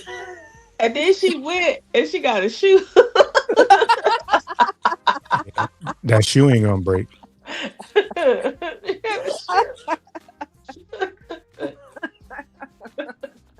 I should have laughed, you know what I mean? I should have been like, cause you know, back in the day, like when they used to try to whoop us, you know, we would fake like that hurt. You know, there was a time when we and it hurt it all, you know. Yeah, you had to cry. If you You didn't so cry, mean. if you didn't cry, you got more whooping. So you had to cry. You couldn't be trying to hold it in. You had to let that cry. Yeah, that's true. So you know, Get I had tapped all over the place. listen, I was that's when you know we've been acting since we was children. Yeah. Yep. I never had to beat my sons and stuff like that. Well, I had this habit of I wanted them to listen to me. I would go and pop them in the head, you know, like wake up, one of those kind of things. And one day, I did that to my son. He did one of them karate moves on me, pulled my arm. Man, they had to come and get me in that room. I was on my son like right on right. I was like, what the fuck? I ain't paying you to pick me up with that damn shit. Listen, if you know, mothers, we're very particular. If you move us out the way and we felt threatened, like what? Oh, we Virgos, so You try to you look at us like you Man, like he snatched my hand down with that karate move. I was like, oh, this is what I'm paying for you to do to disrespect me? Nah. Let's go. Hands up. You really gonna box me, Mom? Exactly. Yeah. Yes. Yeah, fist up. Leave him alone. I was like, nah. Yeah, fist up. Come on. We be like, come on. You talking to me like some dude on the street? Come on. They be like, I'm like, oh, you getting street on me? Let's go. Yeah, they shake their head. They be like, look, my mom tried to fight me. Yeah, I couldn't. I still to this day I don't curse around my mom's. I don't, you know, I see her probably like 2-3 times a month. Like take her places and stuff like that. Nah, I still. I don't curse around my mom. Like my mom be like trying to encourage it a little bit, and so like my mom hates when I say goddamn. Like she can't. I'm like goddamn. Well, my mother is a serious cursor. And one day we had to bet her every time she say a curse, she had to put, you know, $1 in a jar. By one day, she already done had like $50 in it, and she was mad. And she was like, "I'm not putting no more money in it. Y'all just put coins and stuff in it." And she's like, "I don't care about that damn jar. Fuck that jar." Man, listen, my dad never cursed around us. Like the first time I ever heard my dad curse, I was an adult. But my father never cursed around. My father didn't curse either. His my favorite mom, word, she cursed. He's from the South, so his favorite word was Mama Tapper. Now, if you don't know, you know what is a mother, you know, effer. But Mama Tapper. I'm like, okay, he mad now. He mad. My father never cussed around us. I ain't never heard my dad say the B word. Now, I did overhear him trying to, you know, curse around, like, you know, like his little, you know, I heard my dad say jive turkey before, you know, that jive turkey. Yeah, I heard that. Like I heard that stuff, but my dad never. My mother, she be on the phone just cussing up a storm. She don't cuss hardly anymore, but she was cussing up a storm back then. My dad used to be like, don't be cussing around the kids, you know, that's disrespectful, you know, whatever. You teaching. My dad would never cuss. He just had, my dad had really big hands and a facial expression. Too. That's all he needed. My father Fred Flintstone, because he had big square feet and big hands. We called them Fred Flintstone. Yeah, it was really funny. Yeah, nah, everybody like my mom. She still curse now, but it's not like when I was younger. Yeah, and my pops definitely. Yeah, they Oh, both your was. dad used to cuss up a storm. Man, my dad never cussed. Oh, absolutely. So, matter of fact, because we have great conversations now, and it's like free to just what I'm saying, just talk to him, and he cool with it. My mom's out for some reason. I just don't do it around my mother. Ain't like she could beat me or put me on punishment. I just don't do it around my mom. Yeah, yeah. That's cool. We All got right. Yeah, Well, I have a lot of respect. I remember I was walking with my friends, and my mother was walking in front of us, and he was talking, and he was just cutting. I'm like, hey. He was like, oh my God, sorry, miss. I apologize. I did not know. I was just like, I was real that scared. happened to me once. that's what we used to do around the women. We be out, even if we be out on the corner, we be smoking or whatever. We put our little cigarette out, put our little weed out, we turn it the other way, pass it. When it came to women coming around, we Yeah. just for Mhm. whatever reason it was like, yo, no, no, no, yo, chill, and oh, okay. Hi, Miss So and So. Hey, Miss Bernice. Hey, Miss Hmm. Josephine. Hmm. Yeah. Yeah. That's Yeah. definitely true. Those are the Yeah. good old days. Like I told you, I told those are like the real good old days. It's like I see videos now that's kind of like in kind of like light color, on YouTube that kind of shows how we used to be, like the way we would communicate and talk back then is crazy. Like Yeah. I think I said this on LC's channel. Like we couldn't even say lie. We had to say story. Like you telling a story. Story or fib. You Tell a couldn't story. you Yeah. couldn't Hmm. call you couldn't call Yeah. your brother and sister a liar. What? Stop telling. You telling stories. Shut up. Hmm. Storyteller. Yo, Exactly. my friend out there telling stories about me, ma. What she said? Hmm. And my mother, she was like, there was no reason to be fighting and stuff like that. And Mom, he Hmm. said something about you. And she used to be like, that boy don't know me. Don't you be. And then when I started running home from school, then she drew the line like, nah, you ain't gonna be running. You can go back out there and fight instead. Man, Yeah. exactly. That's how my family was like. You'll be running for the rest of your life. I remember the first fight, I just hit the biggest bully in the I like, let me beat up the bully first. Let me hit that person the hardest. And once you if you hit the bully, everybody just fall in line. I think that's what happened with me too. I used to have to. My sister is 4 years older than me. I mean, younger than me. And I stayed in the house when I first moved into these buildings here. And she used to always go outside, but she was tall, so they always thought that she was older than what she was. And they would just pick on her all the time. And I used to have to go outside and fight all the fucking. I was like, why I gotta fight all the time? What is wrong with y'all? Just leave her alone. No, so if she ain't gonna fight, you gotta fight. And I know I had to fight.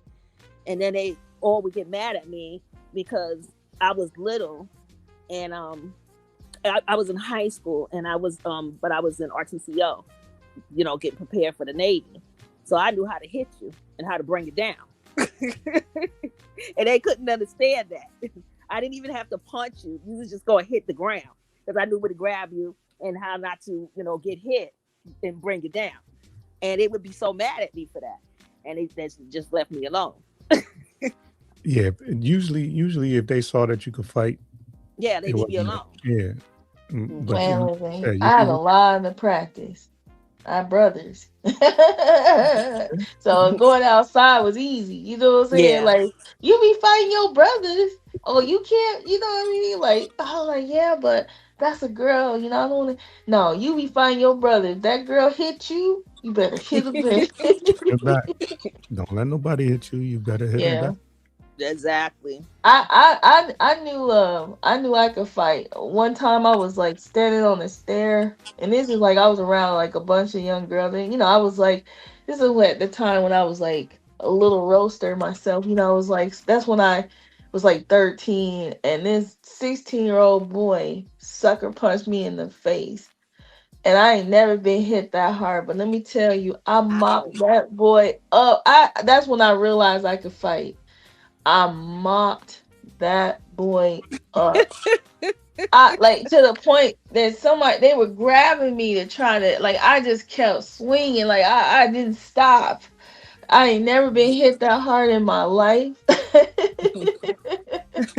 Yeah, you black out when you get mad like that. You black out. I didn't do Yeah, nothing to forget the deserve time. it. Yeah, I didn't do nothing to deserve it. And I was like, oh man, when you it's like that was the first time I ever been hit hard before. And I was like, I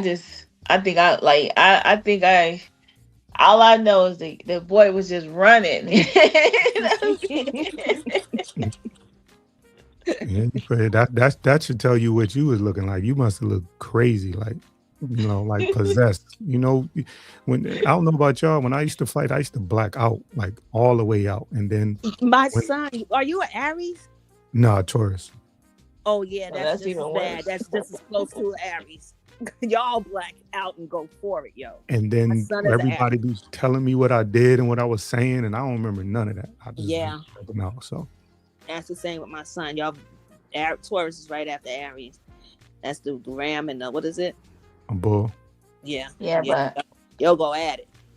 but see that scared me because I never wanted to ever feel that way ever again. Like after that happened, and they was like, "Dang, you did so much damage to that guy. He was bleeding and everything." And I was like, "Man, I kind of went home and I was just like stuttering. I was like stumbling. I was like, I was like, wow, you mollywopped him. that was the first time I ever like really beat up a guy, like a boy, And I wasn't Yeah. even bigger than he was. He was a little skinny, but he was 16. I was 13 years old. Wow. So, That's why he yeah. was picking on you because he Yeah. probably couldn't fight. I was around some other girls and I said something like this to him. I'll never forget it because that was the first fight, but I said something like, we over here talking about periods and things like that. Why is you Why you here? over here? Because he was just hanging around. So wait, He Joe, probably couldn't make it with the guys, so he just tried to chill with the girls. you beat up a guy. He just wanted to learn about what girl. No, he didn't want to learn about nothing. He was over there being just being a like because the girls like kind of was like they're a little older, they were fast, and I didn't know that. I was young, like I was like 13 with the mindset of like a like young, like I was like a little I was going into my body at the time, and so I Yeah, realized I you was was just about getting in and high school so too. he's over there looking at trying to cop feels, trying to feel on the girls, stuff like that. So that's what he was trying to do because he was awkward anyway. I'll Hmm. never forget his name was Raphael.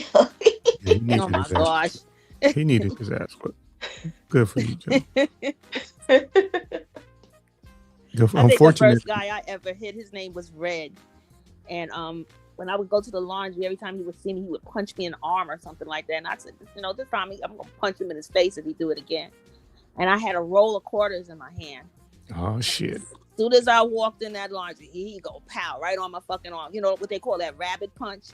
I don't know why he used to do that to me all the time. He just used to give me the rabbit punch right in your bicep. I said if he do this shit to me again, he gonna get punched in the face. And he did that shit. Quarters flew everywhere, and we used to call him Red because he had red hair and green eyes and freckles, but he was black eye, so we called him Red.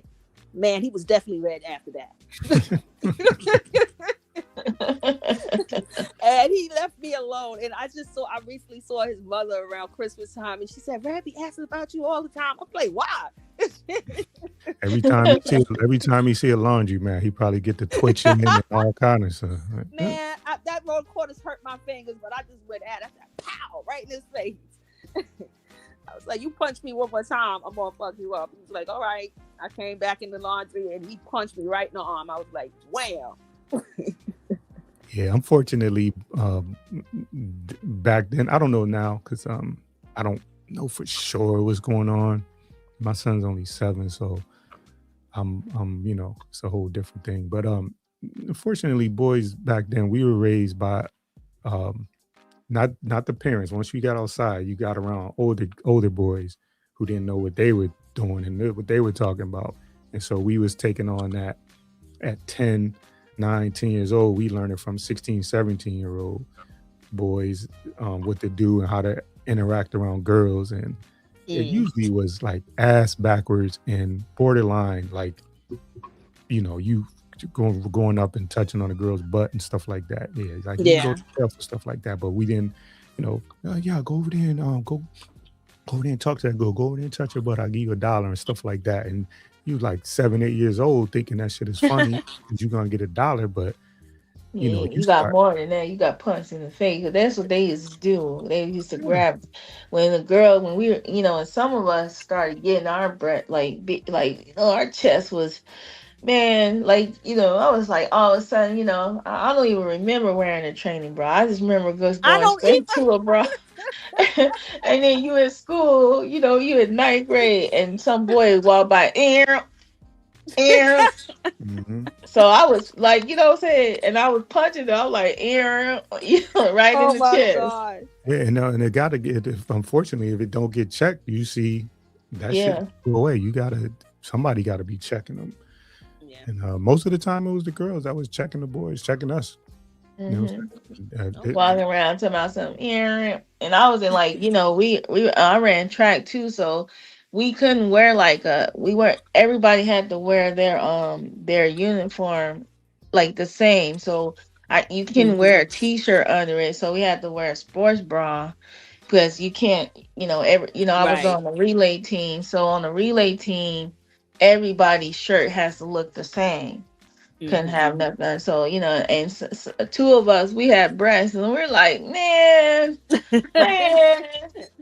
what I'm saying? We worried about if it's gonna fall out the sports bra, like we're running. Hmm. I was like, man, and it was always some boys, in the hall, area. Oh terrible. yeah, it's crazy. Man, let me tell you. But like, when I was in like high school, that's when the little white boy started looking at you too, and I was like, mm. So I remember this white boy. He thought he could just. He thought he. Man, I took his fingers and I crinkled them up, and like Ouch.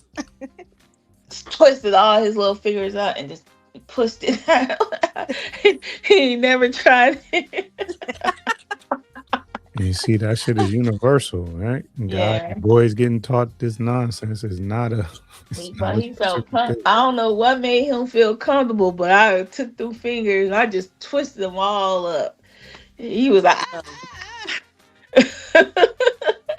Y'all hold it down. I'll be right back. Y'all hold it down. yeah. And so yeah, it's kind of So like, your generation was much different from mine. I grew up in the 80s in high school. oh So yeah, I grew up in well, yeah, I grew up in the '90s in high school. yeah, okay. Yeah, our little generation. We did have the house party stuff like that. Like it was always somebody's mama that was allowing, house parties to happen. But it Yeah. wasn't like, yeah, like they really had house parties when I was a teenager. Oh yeah. Mhm. Well, we Yeah. had house parties, but we also had like we could just make an instant block party too. You know, Oh yeah. it would be like everybody just playing music, everybody know each other, and they'd be like, excuse me, y'all can't be running around the streets. Why is our cars parked here? Get out of here. Bam, slam. Man. Man, like they had teen clubs where I was at, and so you didn't leave until like adult had to pick us up, so they would be outside. The club would Yeah. end, and then they would, yeah. But we had like teen clubs, and so we always had, like, it was like a few of us. We always have our little girlfriend that was our little dance partner, so that when we were at the club, we do the same dances Dance and stuff. to the So same you didn't music. have to dance with the guy. You mean like at home, we on That's down how it was like. And practicing. I grew up when reggae first began in my city where I know, reggae music was always out, but when that came out, it was like, okay, this is a different kind of dance. They don't want to do the hustle and stuff, So, hey, you dance with me. Come on, girlfriend, let's do this dance here. Because these guys is crazy. They want to rub bodies. I ain't into that.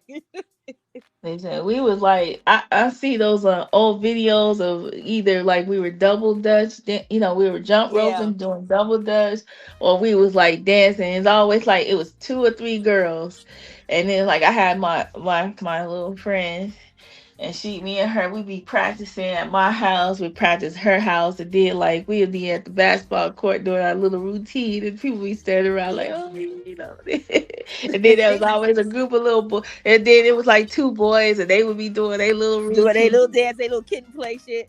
Yeah. Yeah, I used to love that kind of the Yeah. kind of fun and stuff like that. And then all of a sudden they introduced the guns in my neighborhood. Nobody wanted to go 1-on-1 no more. Yeah, man. Stupid. It was crazy. I think that like for us, that started happening. No, I think my first experience is when like this guy that everybody knew that was like well known, he was shot, and it was like that was my That's how first it started with me. experience. That's Yeah, how it my started first with me. experience of like losing somebody that you like. One minute you was like, he was like the life of the party. He would smile everywhere he would go. You would see him, and then you still see him to the like. If you think back, you just see him, and you still see that smile.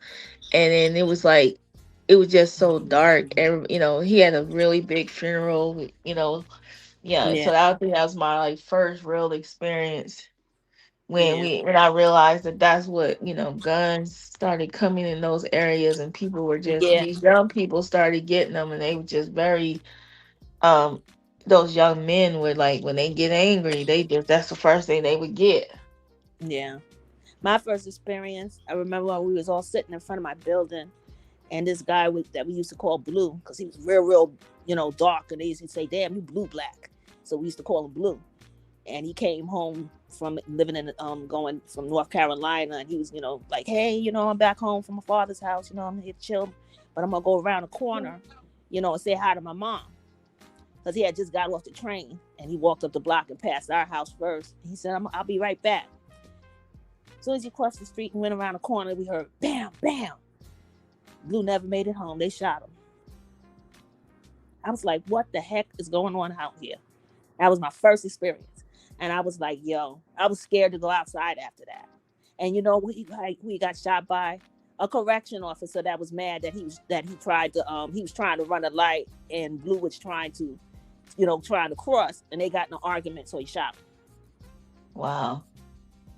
So I remember being at a party, and I didn't at this time, I didn't know this dude was like a kill. Like this dude was a killer. And I remember getting into like a little tip with him, like a little conversation, like I was just like, I could, I could say what I want to say. What is your problem? Man, this dude killed he took a cab, killed the cab driver. It was like Whoa. This dude was like in front of his own house. This dude was like yeah, like he went on a rampage. He killed like 3 people like right after that. I was like, whoa. And that's when I started really paying attention to my circle and who I was around and who I hung out with. If it felt a little shady, if I saw things that I didn't want to see, I was like, nope, I'm out. That's when you start moving a little differently. So yeah, that's how it was me. I actually went to a club, and the guy that got shot fell on me, so I got called for jury duty, and it was that case. And the whole time I didn't even know they were looking for me, because they were looking for the person that he fell on, and right. I didn't know, you know what I'm saying. So when I got there to jury duty, I was like, that's me in the video that he fell on. I remember I ran out to the backside, and it was cold. It was like early spring or something like that, because I remember me and my cousins, we all got the same kind of spring leather jacket, and I had to take off that shirt that I was wearing, because we was trying to get our jackets, and I took off my shirt because it got blood on it. The guy actually fell on me. I grabbed him by his arms, and I just dropped him. and everybody was running and everything. And I was like, yo, I could have got shot, you know? And I was out there crying and everything. We just walked up the block and went home. And so it was like years later, like maybe 3 years later, I'm in jury duty, and I'm like, can I talk to y'all? That was the case. I Oh, said, wow. I was there that night that happened. And he was, and so I had to, you know, describe what I saw. And they put the video on, and he was like, "Is that you?" I was like, "Yeah, that's me." It was like, so his defendant was like, we don't want to question her anymore. And the you know, if you want to have her, you know, come to the thing, I had to go there for like a week. And they never called me to testify because they knew the guy was guilty because it was so many people that saw it. So they never had to call me to testify, but I had to go there for like almost 2 weeks actually, and sit in the back and wait if they wanted to talk to me. But they never, you know, the guy, the man, you know, they was like, nah, the defense was like, no, we don't want to question her no more. Man, imagine doing jury duty and then seeing people that you knew from back in it, like, you know, growing up, like went to school with, and you're like on that jury, you like, oh no, you gotta dismiss me. Yeah, they usually they will dismiss you. Yeah. Especially like Yeah. the defense if they're not gonna have you like yeah, that's offense. He got rid of me quick. It was like, pay her for the week. She could go. But then I came back and had to sit in the back. But he didn't want me as one of the witnesses. He did not. He was like, no, that's okay. Oh yeah, nah. If you gonna be a witness and you're gonna be a detriment to their case, they definitely don't want no parts. I didn't know that the defense got to pick who they wanted to, you know, be on a jury versus, you know, the prosecutor. Yeah, no, they do like a because I testified in a case, and I also was on a jury, so I got to see it on both ends. They question you, and the case that I was on a jury, they bring you in a room. It was a robbery case, and they have all your information.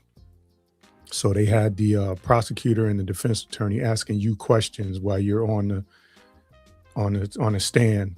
They ask you like your name, ask you if you got kids, did you work at this place, like all this stuff, while the defendant, who was going to be on trial, he's sitting right there with his lawyer while they're asking you these questions. So the defendant usually has your name. Well, I don't know in all cases. In this particular case, he knew my name, where I worked at, blah blah blah.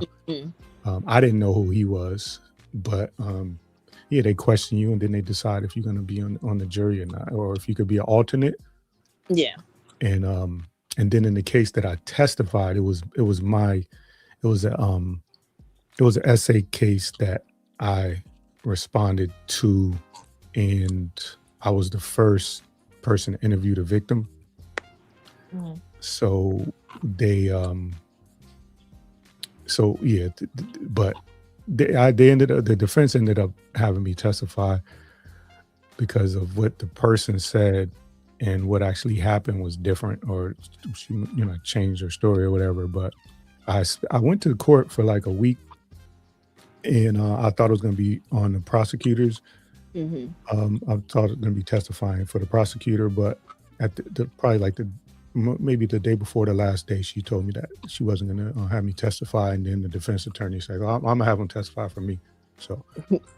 He brought me in the room. It was like I had to go meet with him because they go over what they want to do. But he was like, "Listen, I'm going to get you on the stand. I'm going to ask you some questions.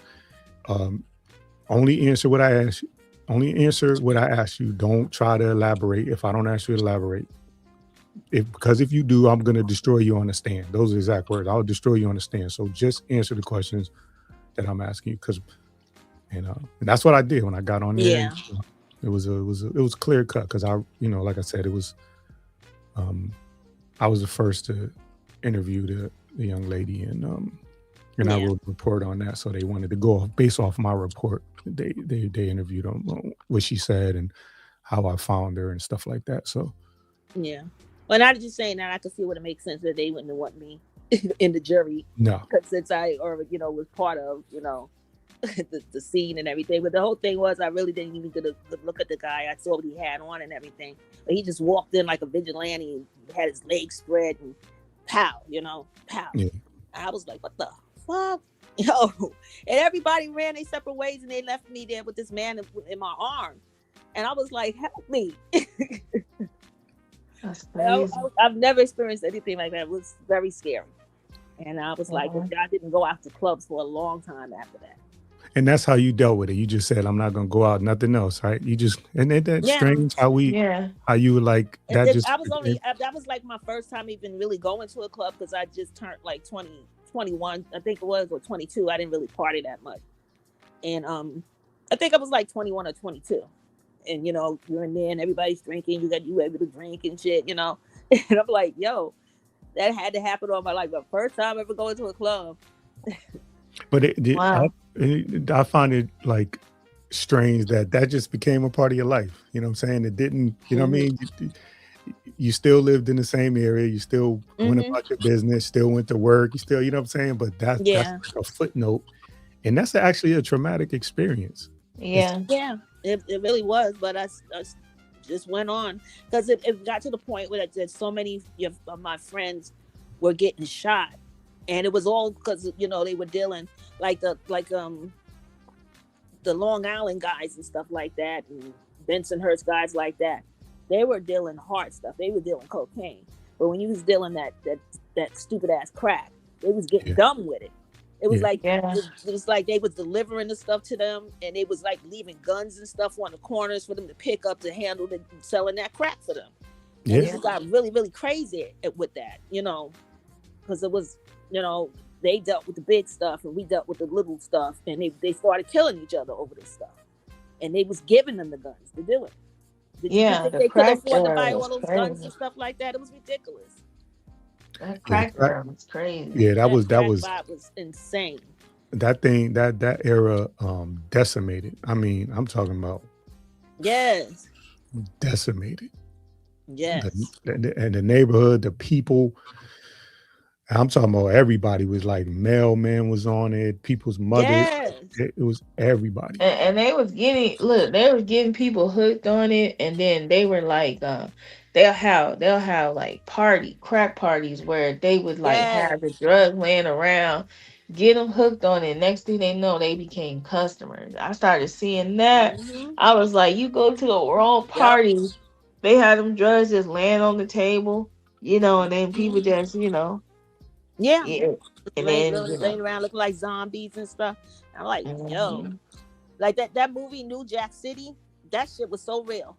People don't realize how real that was. And see, like those like I remember, like they would have these like apartments where it'd be like a lady living there, but all the little dope dealers be sitting in there, cutting up their stuff together and everything. Cutting their little stuff up and just being definitely true. And we used to pay the rent, and it was pretty maybe like a living room couch and maybe a bed in there, not much. That was all that was in there. You just needed somebody to have their name on the lease. And but what they started doing is they started kicking, like, because this was the project, they started like, if your kids or anybody in your family got caught, they would started evicting they would start kicking them out. Start evicting you and your whole family out. So they started doing that here. So that's why it was like, all right, well, let's just get somebody that'll just be up front and their name on the lease, come and go. But it was just, like you said, it was just a skeleton house, and that's where they were just cooking up. And they used to bust those little like I lived in the West Coast at the time, so they would be like these apartments, and then apartments will have like studios, right? Or they'll have those it wouldn't be a full bedroom, but it would just be like a wall, and your bed, the bedroom be on one side. And so, and those apartments would be furnished, you know what I'm saying? Like really furnished. So it's really easy for them to set up those apartments and just be sitting in there. And it'd be dudes in there. And it'd be like them traps be just showing up to get their work and keep paying and then keep moving. That's what they used to do. They used to sit up in there. And it was crazy. They be playing dominoes, chilling, all kinds of music. Y'all remember that video with Wu-Tang, with the Method Man when he came out there? Who I Am, the Method Man, Mm-hmm. And I remember the first time they played that on MTV. That was like a premiere, like this is a new rap group out here. Look at this Wu-Tang Clan, because they was like trying to bring rap music to their channel because they got tired of Run DMC. They wasn't doing nothing, so it was like, let's bring the real hardcore people over there. They showed that video with all of them weed trees in the apartment they had, and they was drinking beer and women all on their butt and stuff. And I was like, this is crazy. I didn't think MTV would show it. The next time they showed it, they had to blink out all of that stuff. You couldn't see it no more, but they couldn't stop showing it because people was like, yo, where's that new song? It was hot. But they had to show the video, so they had to cloud out all of that stuff in the room. I seen the original, and I do remember them clouding it out before. Yeah, that's crazy. Because they had big ass weed trees all around them in the house, man, in the apartment, just like how you were saying. And I was like, yo, he's like, I got fat bags of smoke. And all those trees around. I'm like, damn. Man, the first time I ever seen somebody really high on it was like they call it the wet.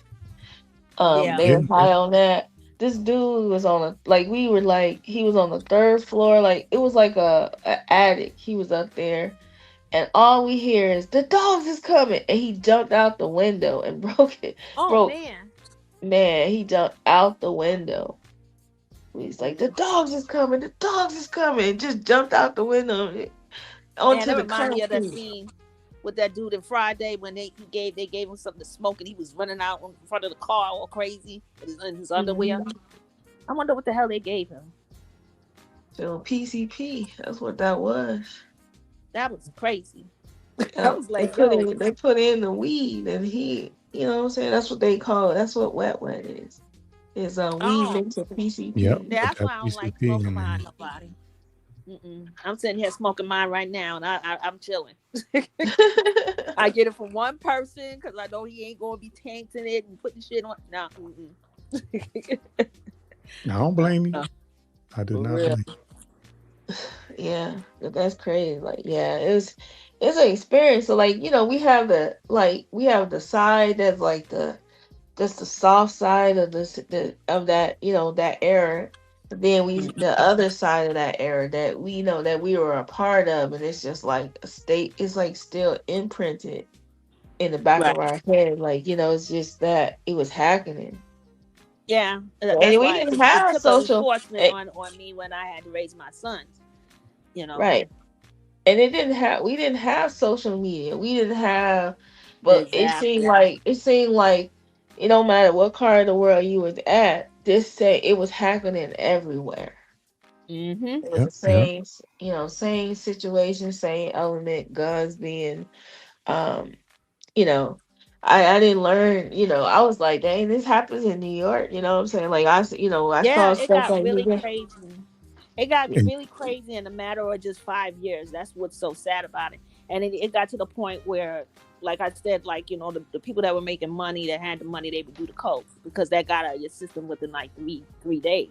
So if you was driving a bus or just working for the city in general, you was able to go if you got caught, you was able to go take a 6 months off and chill, getting the drug habit out of your system and then come back to work.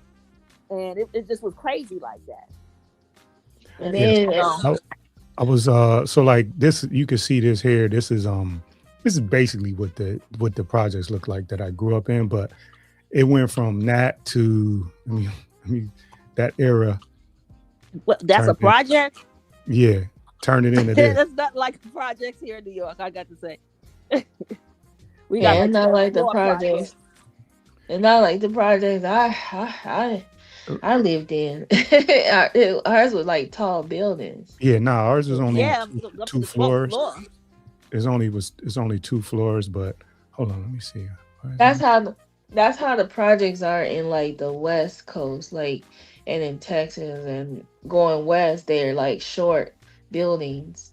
But then like in like the Midwest. I always wonder because why do they call them that? Yeah, because they it's like they're doing experiments on people and putting them all together they're and all like, okay, let's project. see how this project work out. Yeah, by the time everything was done, this is what it looked like, all abandoned. With you see, the first time I showed you, it was like they had the fences around it, and it's like Hmm. not a gated community, but you had little gates, and but Yeah. it's only 2 floors. Well, the It's only projects over here is like how you see in where they have, I guess, in Chicago, where they had the good times and they had to use them yeah, yep, elevators to come up to the yep, 12th floor. yep, Them yep. things Because would I break had a lot down. of family in New York and in Jersey too, in Newark. They was like that. I Yeah. remember when I used to go visit my aunt, we had to, if the elevator was out when she lived on like the 20 something floor, man, it was like when Yeah, that's how one of the ones out there in the Bronx just broke down. The whole side of the building went down. yeah, I was yeah. like, what the heck? My Because my back in the day, they used to have what they call incinerators, yep, where like you would stick the garbage in and would burn it. So they never took the incinerator off the side of the building, and after a while, it rotted and just yeah. fell off. But it took the whole side of the building down with it. I was like, yo. Yeah, one of my coworkers out here, his mother lived you good, Joe? Yeah, Okay. my alarm went off. It's like it always goes off at 9:30. Because I thought it was like the building that collapsed. Because I was like, yo, I wonder why people didn't get hurt. But he was like, nah, that wasn't like Yeah, that was like you said, that was like the incinerator thing. That whole thing came down. But that's still like detached. the fact that nobody like got hurt like that. Still, That was very lucky. yeah, That that's was a very lot lucky. that's still a lot of concrete and bricks and stuff. Yeah. Man, when I was a kid, they had incinerators. I was like, wow, like you don't know what could have happened, in those projects with the Mhm. incinerators. Yeah, Especially kids, But you know, kids the is mean thing about it here with the incinerators here, they had too many murder victims get thrown in them, yeah, and that's why they stopped using them. They had even women throwing babies in them, and yeah, they wasn't reporting these things. But this was what was happening, and they would tell them, yo, people was we smell something bad, and they was in black neighborhoods, so they didn't really care, so they just left it alone. And it's sad to say that a lot of people was killed in them kind of things. yeah, yeah, yeah. I mean, yeah, there's a lot of blood and them projects. That place that I just showed, Marina Village, they knocked all of that down and they built like affordable housing on there now. So it's Mm. they redoing that whole area though, because that's like right by the beach. Yeah. And they should have. That's like when you got a place at the beach in a state park. You know what I'm saying? And they should be keeping that thing. Because people come in and out of the beach. To get to the beach, you got to ride through the projects and Is that like New Jersey Shore? It's that I area? guess it is on the shore. It's right along the shore, but they don't have like the Jersey Shore. This area here, they just starting to develop that. They don't have anything like that, like a boardwalk and all that stuff. They just got a Okay. nice, just a beach with several playgrounds for kids and park baseball fields and stuff like that, soccer field. Mhm. But as far as the Mhm. beach, they didn't develop that. They're starting to develop, like they're putting housing on there now. Of course, Mhm. the people that's been here all this time ain't gonna be able to afford to live in those buildings that they're making. But Wow. exactly. because the rents now are crazy. Like Yeah, Yeah. gentrification. people Here in paying more rent. in New York City, they decided in Manhattan that they rather had tear, like they had projects out there that was up to like the 24th floor, like I said, and they decided to tear them down and relocate people. Yeah, How people yeah, they're that's going to have to crazy. relocate, and they want to build buildings like how you see there. It's not even going to be 50 buildings there in No, that area. no, and yeah, again, the people that spent their whole life there are not going to be able to afford to live there. No, Yeah, no, they're not. No, Yeah, because yeah, because the projects, what people don't realize that they used to be for people that was under didn't get a lot of money and stuff like that, basically on welfare and stuff like this. A lot of single mothers that didn't work, and now you got police officers, firemen, nurses, doctors living in the projects here. well, they in at least in Connect, well, in this city that I live in, they have programs for like if you because they're trying to encourage like more community policing as far as like officers living in the city. So you get like a money like it's like a percentage off if you buy a house and you live in the city and stuff like that. But most of the police I know don't live like right in the middle of everything, but a lot of them do live within the city. Yeah. Well, I have a few in my building right now. Matter of fact, I seen him grow up. He just graduated and he's a cop now. I'm like, wow, all the wild stuff he's seen in here. Yeah. He probably still know what's going on in here. Yeah. Just go to work every day and mind his business. Yeah, but you need somebody like that's not looking down on the people there, that knows like these are human beings, they struggling, but we ain't gonna treat them like they animals. So you need somebody that and people, you live there, so you know if there is a problem, you can go to him because he understands. You ain't worried about the judgment that's gonna come down because he's not from there. He don't understand. Exactly. Yeah. Well, I'm glad. I'm so happy that it slowed down a lot. They took away stop and frisk here. Unfortunately, my friend Eric Gardner, he passed away just about the week that they did that. Man, when I tell you, I cried so much watching that on TV. It shocked the hell out of me. And I had his two nephews in the room playing Legos with my son.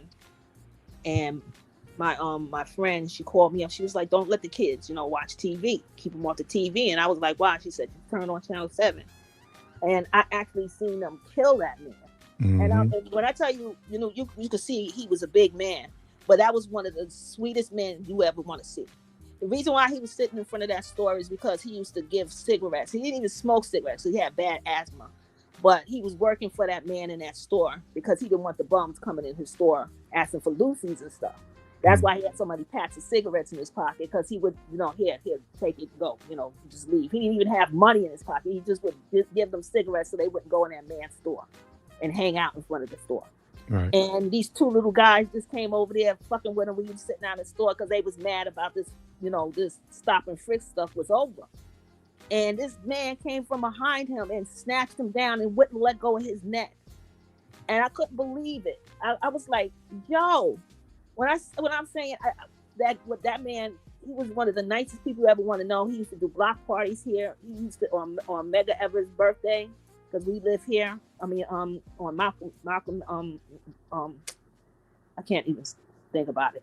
Where I live on this street here, and he would give a block party at the end of August because his birthday was in September, and my birthday, and a lot of people's birthday was in September, so we would always have a block party there.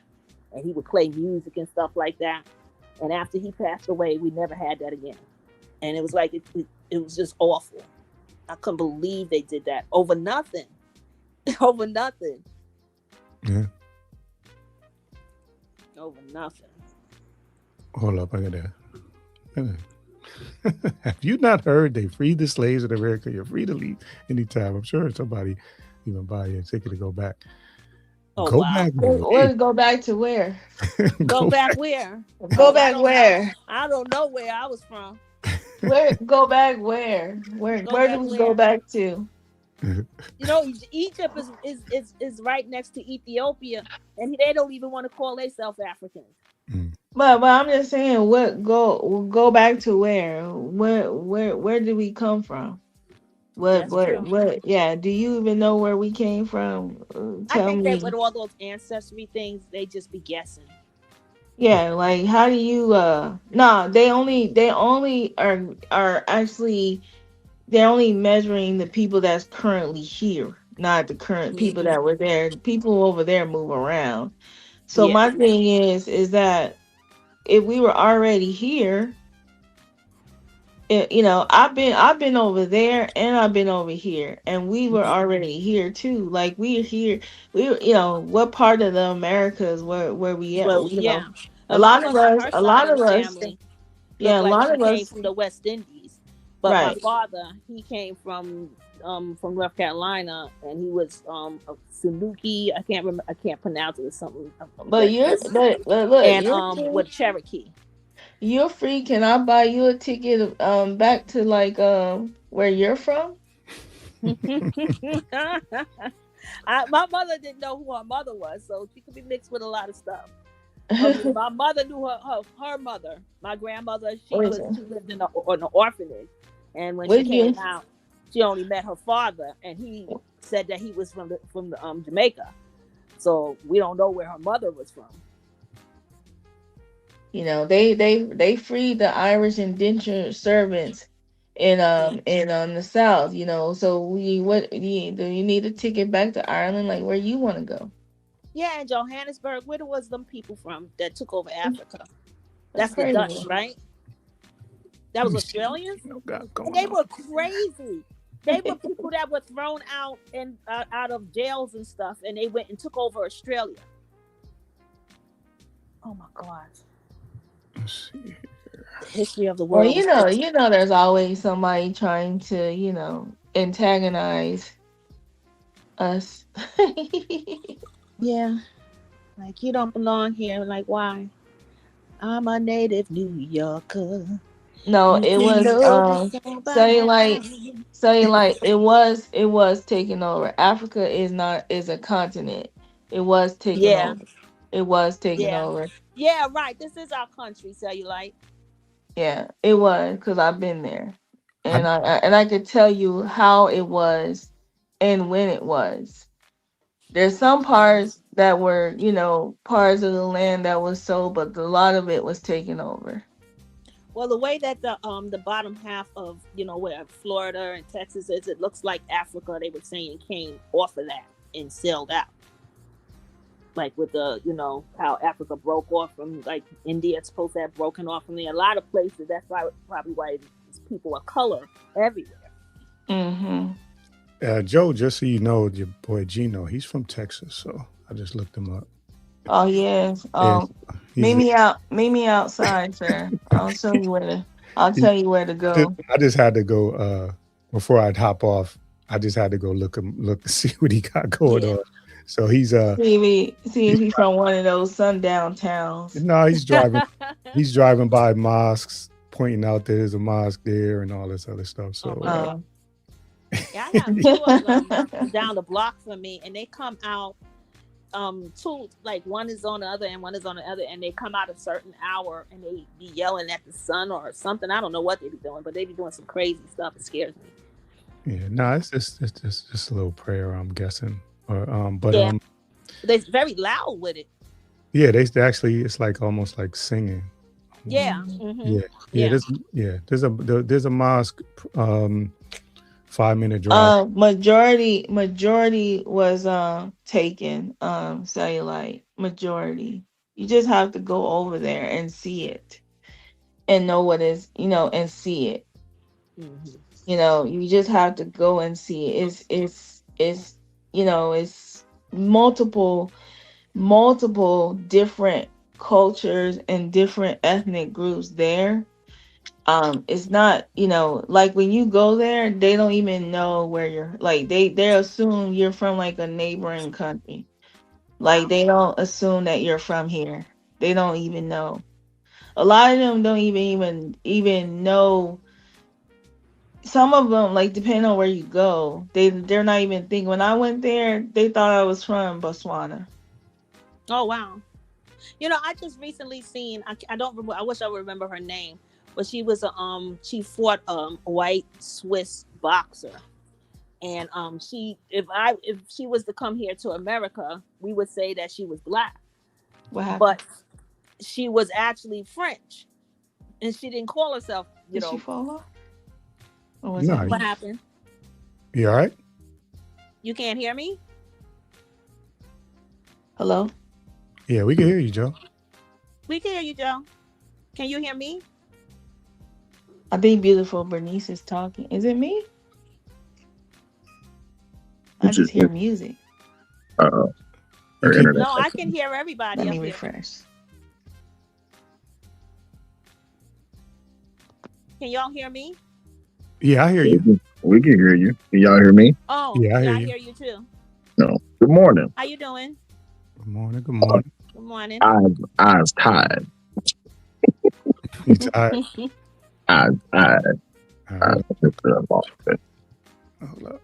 Joe, Okay, you good? You can hear? Yeah, I can hear now.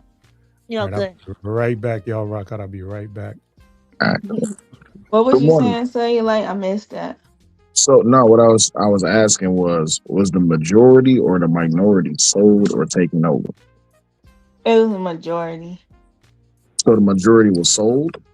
No, so what happened over there, right?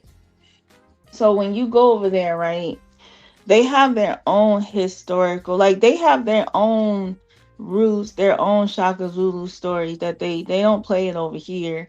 But Right. in northern the southern Africans don't even fool with northern Africans because what they were doing was capturing them Hmm. and trapping them. They are multiple different ethnic groups just with brown skin. So it's like they don't base it just on like racial like how we do, like we're all black. No, they are culturally, their ethnic groups, the type of food, the music, everything is different. So like when you go over there, like sell you, like they wouldn't even think you're from here. They would look at you and think you're from a neighboring country. They also would talk to you in their native language first before they even know where, they'll be like, talking to you as you're from Hmm. there or you're there because we look like a lot of them. Like when I was there, and I didn't believe, like I had to look up the women and I said, oh my God, I do kind of look like these women from this area, of Botswana. Hmm. Like I did like young looking. I didn't have a harder look or whatever. And then I was near South, I was near like four neighboring countries. So I'm telling you, like they don't like there's parts of Africa where like they don't even think they didn't know where their people went.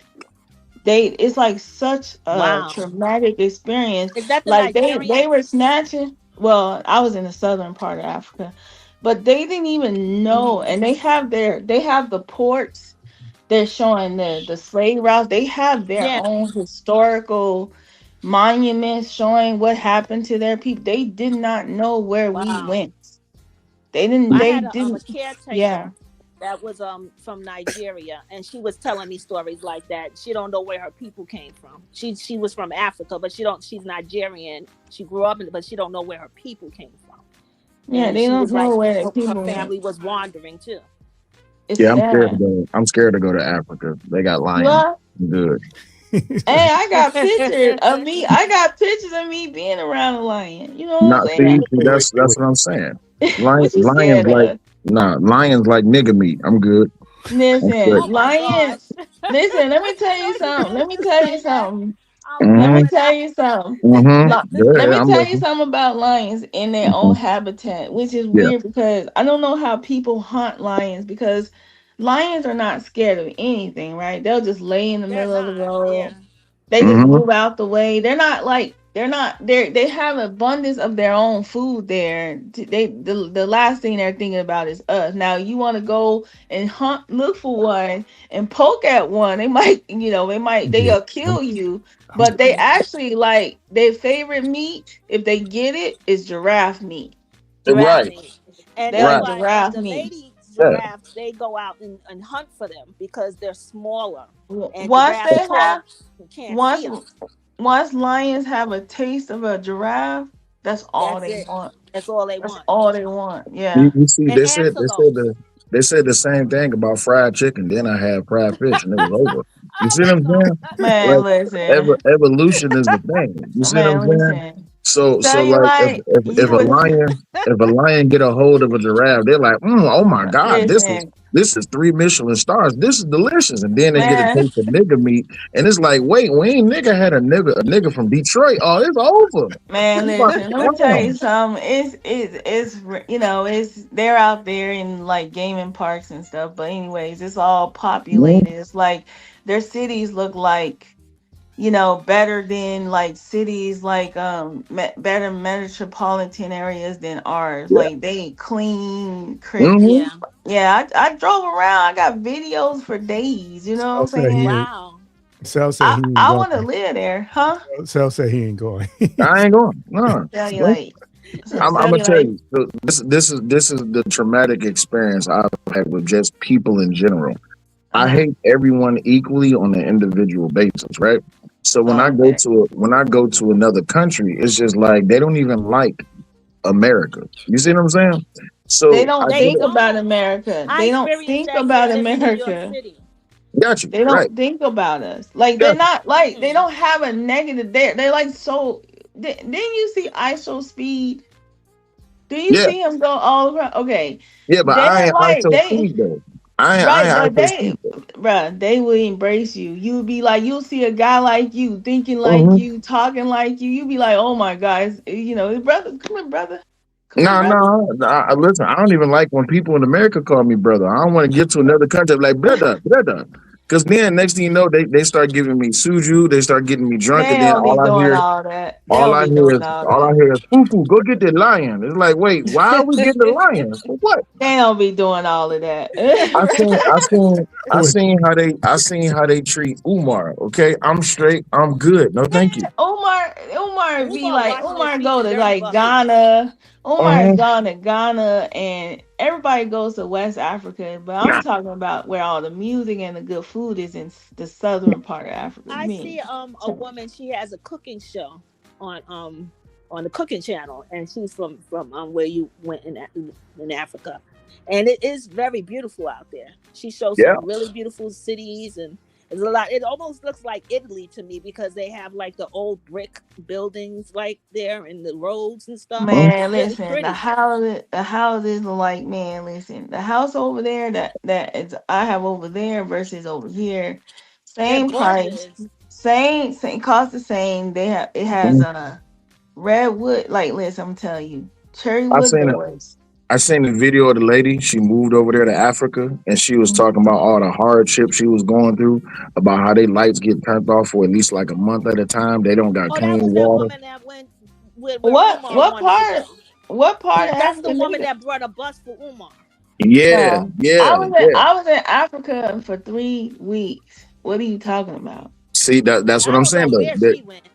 The experience that you had in 3 weeks, right? I'm What? pretty sure it was a grand experience. That was Pretty the sure. second time I Say last went. call. Yeah, yeah. But Right, but I mhm, listen. mhm. I can live there, bruh. Okay, well this what I need you to do. You go What? live there, and I'll check back with you in 5 years. All right, Okay, okay, and cool. check back with you in 5 years. And when you tell me after 5 years that it was a better decision than staying in America, I'm with you. I'm Wow. And supportive. listen, it's a personal choice, sir. You don't Mhm. listen. The world is big. I could live in Brazil. I've been to Honduras. You know what I'm You ever saying? been to I've been in Japan? Mexico. Like I can live in those places. You know what I'm saying? Like You it's ever Yeah, been they to just have some Japan? beautiful places in have I Mexico been too, where? and New Mexico. Have you been to Japan? No, not yet. You Let, want me let to me go tell there you, too? let me tell you the beautiful thing about Japan, right? The beautiful What? thing about Japan, when I went, this is way, way, way back when I went. When I went there, they had this thing where they was amazed by black people. This is before they had a grand migration of black people over to Japan. But Mm-hmm. yeah, they are amazed, but they are amazed by our culture. They have this whole Right, they're thing part of called America. Gairyu. Yeah, they have a whole entire like section in certain cities of Japan and certain different places where they literally love our jazz, they love our culture. They know Okay. more about our Oh artists than yeah, we do. You I see what saw I'm this saying? woman sing So Minnie you're Riperton saying Love that and it was you're beautiful. saying that living in Japan is better because you're still having a part of your culture. No, no, no. I'm saying that I enjoyed my experience while I was in Japan. Now, when it Oh, comes okay. to going to Africa, they got mosquitoes the size of planes. They got lions. But They got tigers. I didn't That's experience in all of that Australia because too. I it's was seeing that. You right. got to But understand. Tigers, I'm like a city dogs. boy. I'm not used to. I'm not used to. I was in the city though. I was in a city.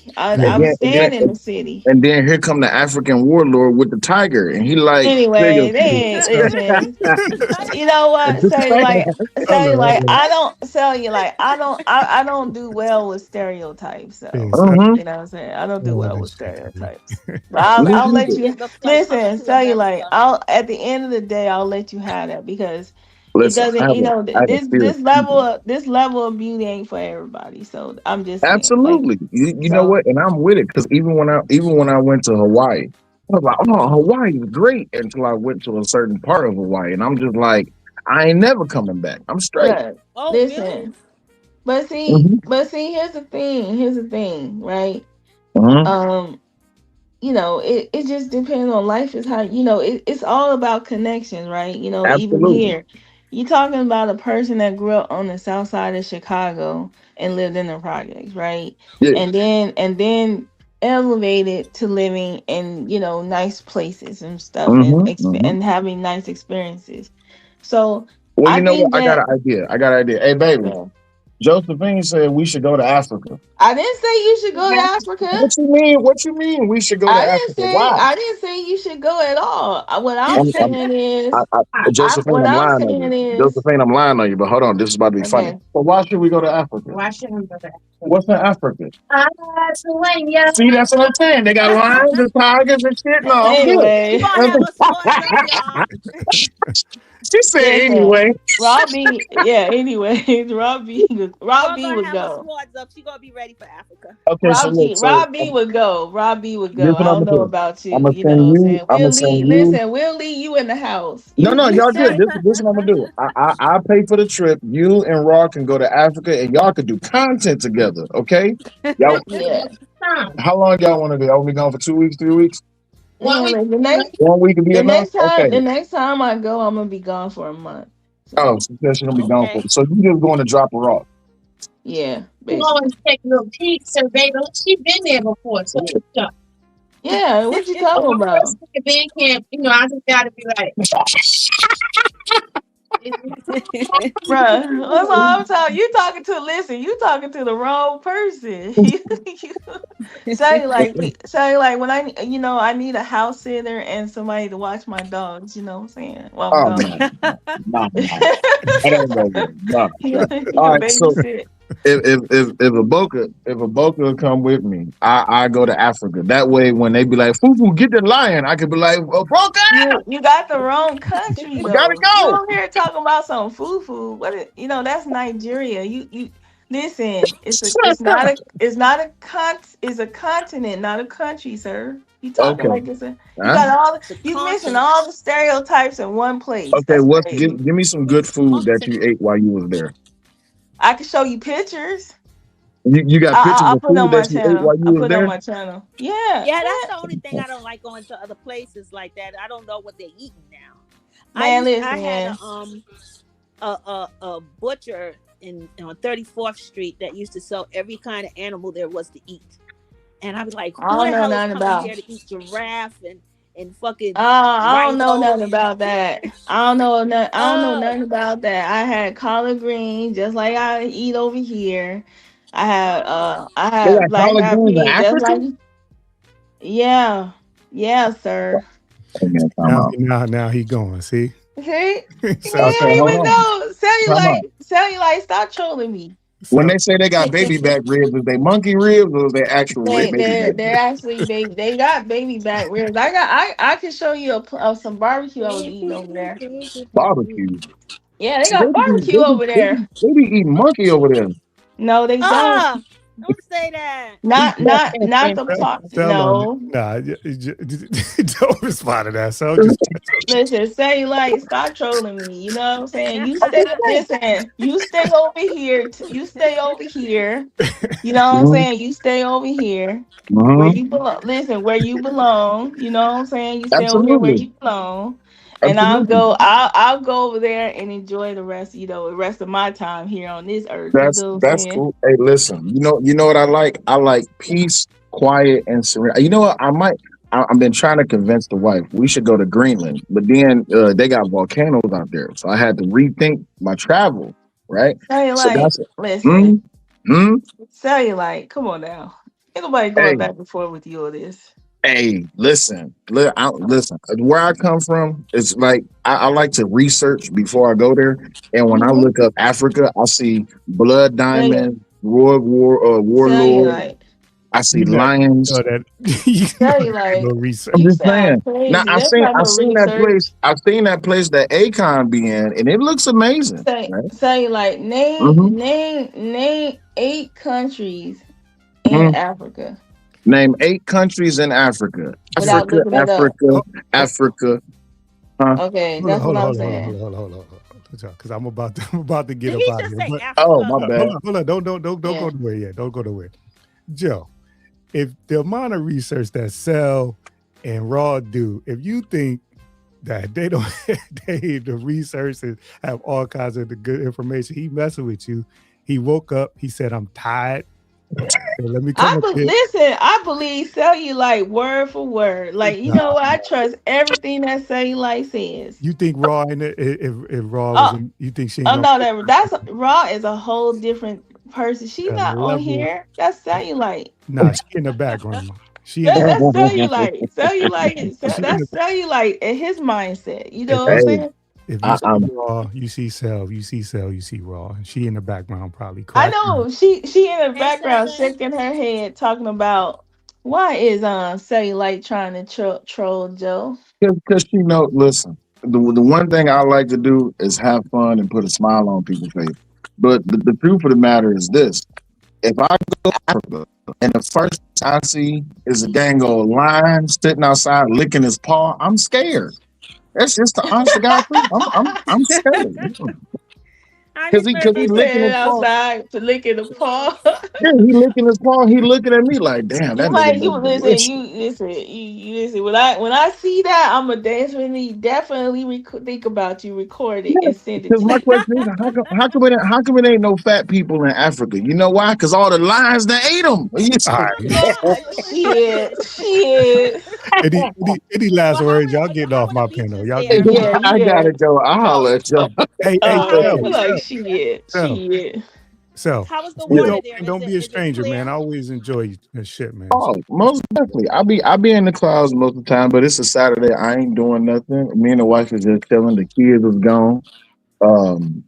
We just having fun. You know, it's been a crazy week on YouTube and in social media, period, for everybody with everything going on. So I just thought I'd just drop in and have some fun with y'all. Man, I appreciate it, man. Always Always.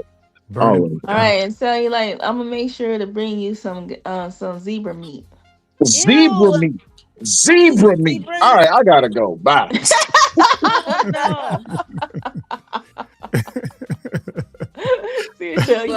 Tell you like some zebra meat. He came up here. He was poking you.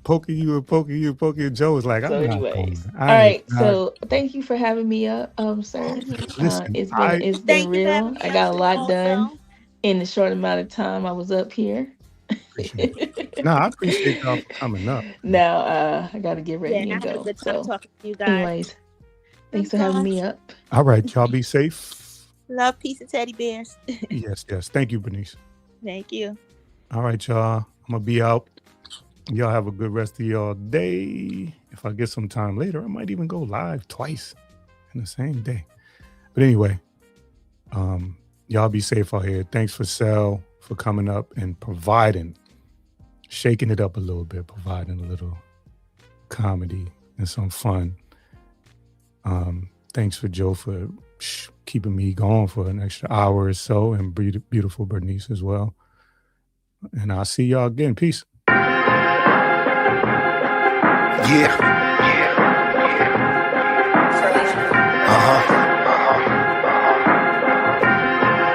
Look, invitation sent, signed, sealed, delivered, you got it, now welcome in. Engaging with the listener, a space for where you is. As we debate particulars, trying to build a bridge through conversation that's intimate, the mission is. Thought-provoking with words spoken, bitter truth, not sugar-coated. Just an openness, place on display. Wisdom in the words that he say. A part of just embracing every gray over here. No fear, clear, I'm unafraid. I'm much older, I no longer hold a child ways. Adults in the room, times past for playing games. Grown talk, isn't that the reason why you came? Simple and plain, delivery raw, straight to the chase. Better than before, learning from your yesterdays. Introducing insight, influence, be amazed by a brother of a certain age. Now rock with him.